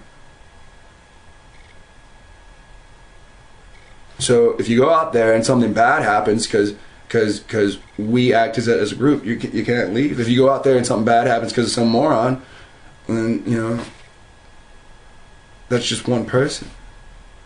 That's different, you know. So all I'm saying is, I need to leave. I'm leaving. That's my exit to the desert. Look, I got a passport. It's good to 2026 or some shit. I don't give a fuck. You want to roll? One question gets you in. Who is your God? And I'm not playing, you know. We're going to the desert. You can't take everything. I can't take these walls. I can't take this bed. All right? I can't take every book. But when I go, if there's somebody that's going and they don't have any books, I can mail them a book and they can take one book in for me if they're willing to do that. You know? Look, I get just as hyper as you. I get just as dumb as you. I want to camp with no drugs, no alcohol. You think pot's a drug, then you shouldn't be there. It is an herb. We're given all herbs to do what we will. When we go into the Levitical law, it is used in the Holy Tent. We're looking for the ark. If we find the ark, we've got to house it. And if they found the ark, they brag.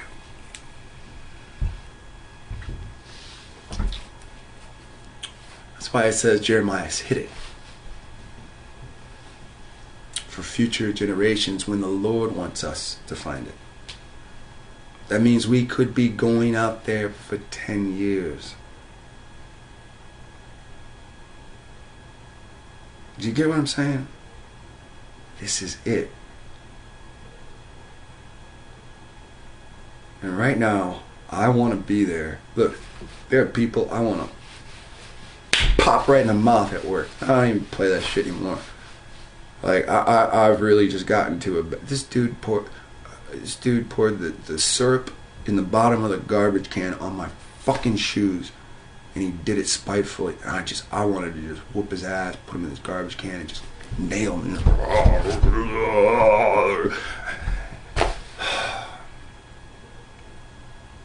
I just put that shit aside. Right now, the money is too valuable to be able to go out there with what I need.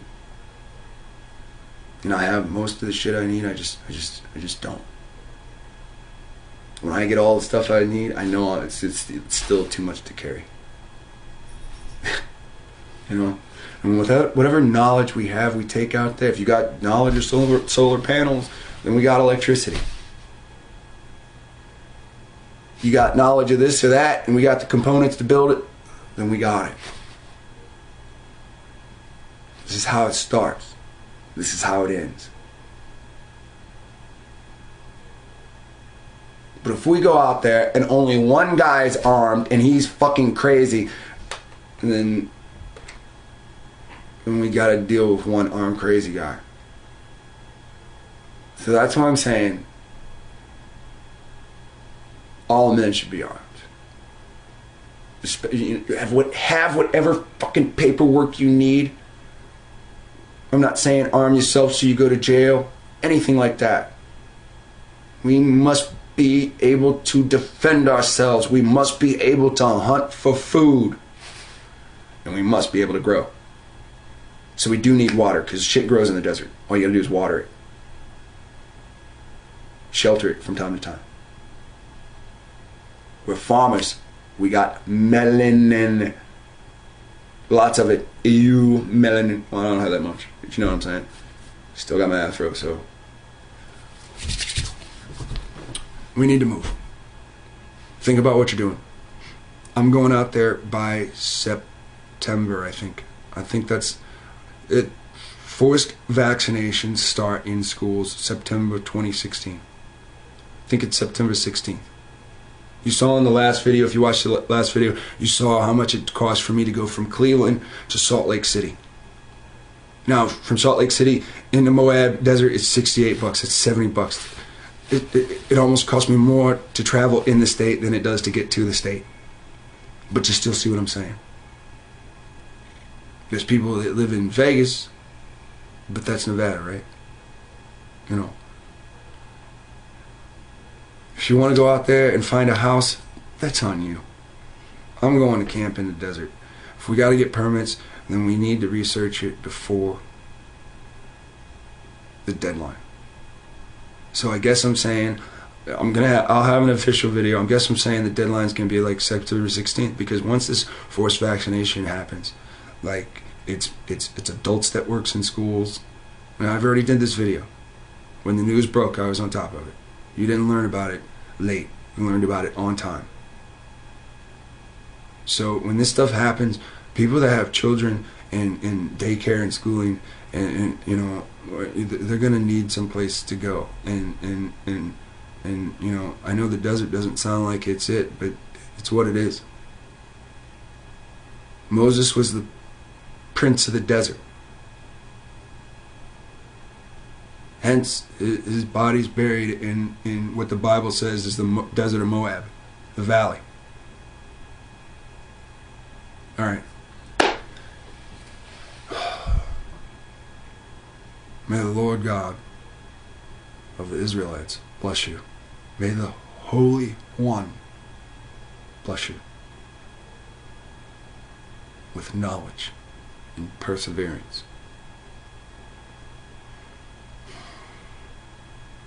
and freedom.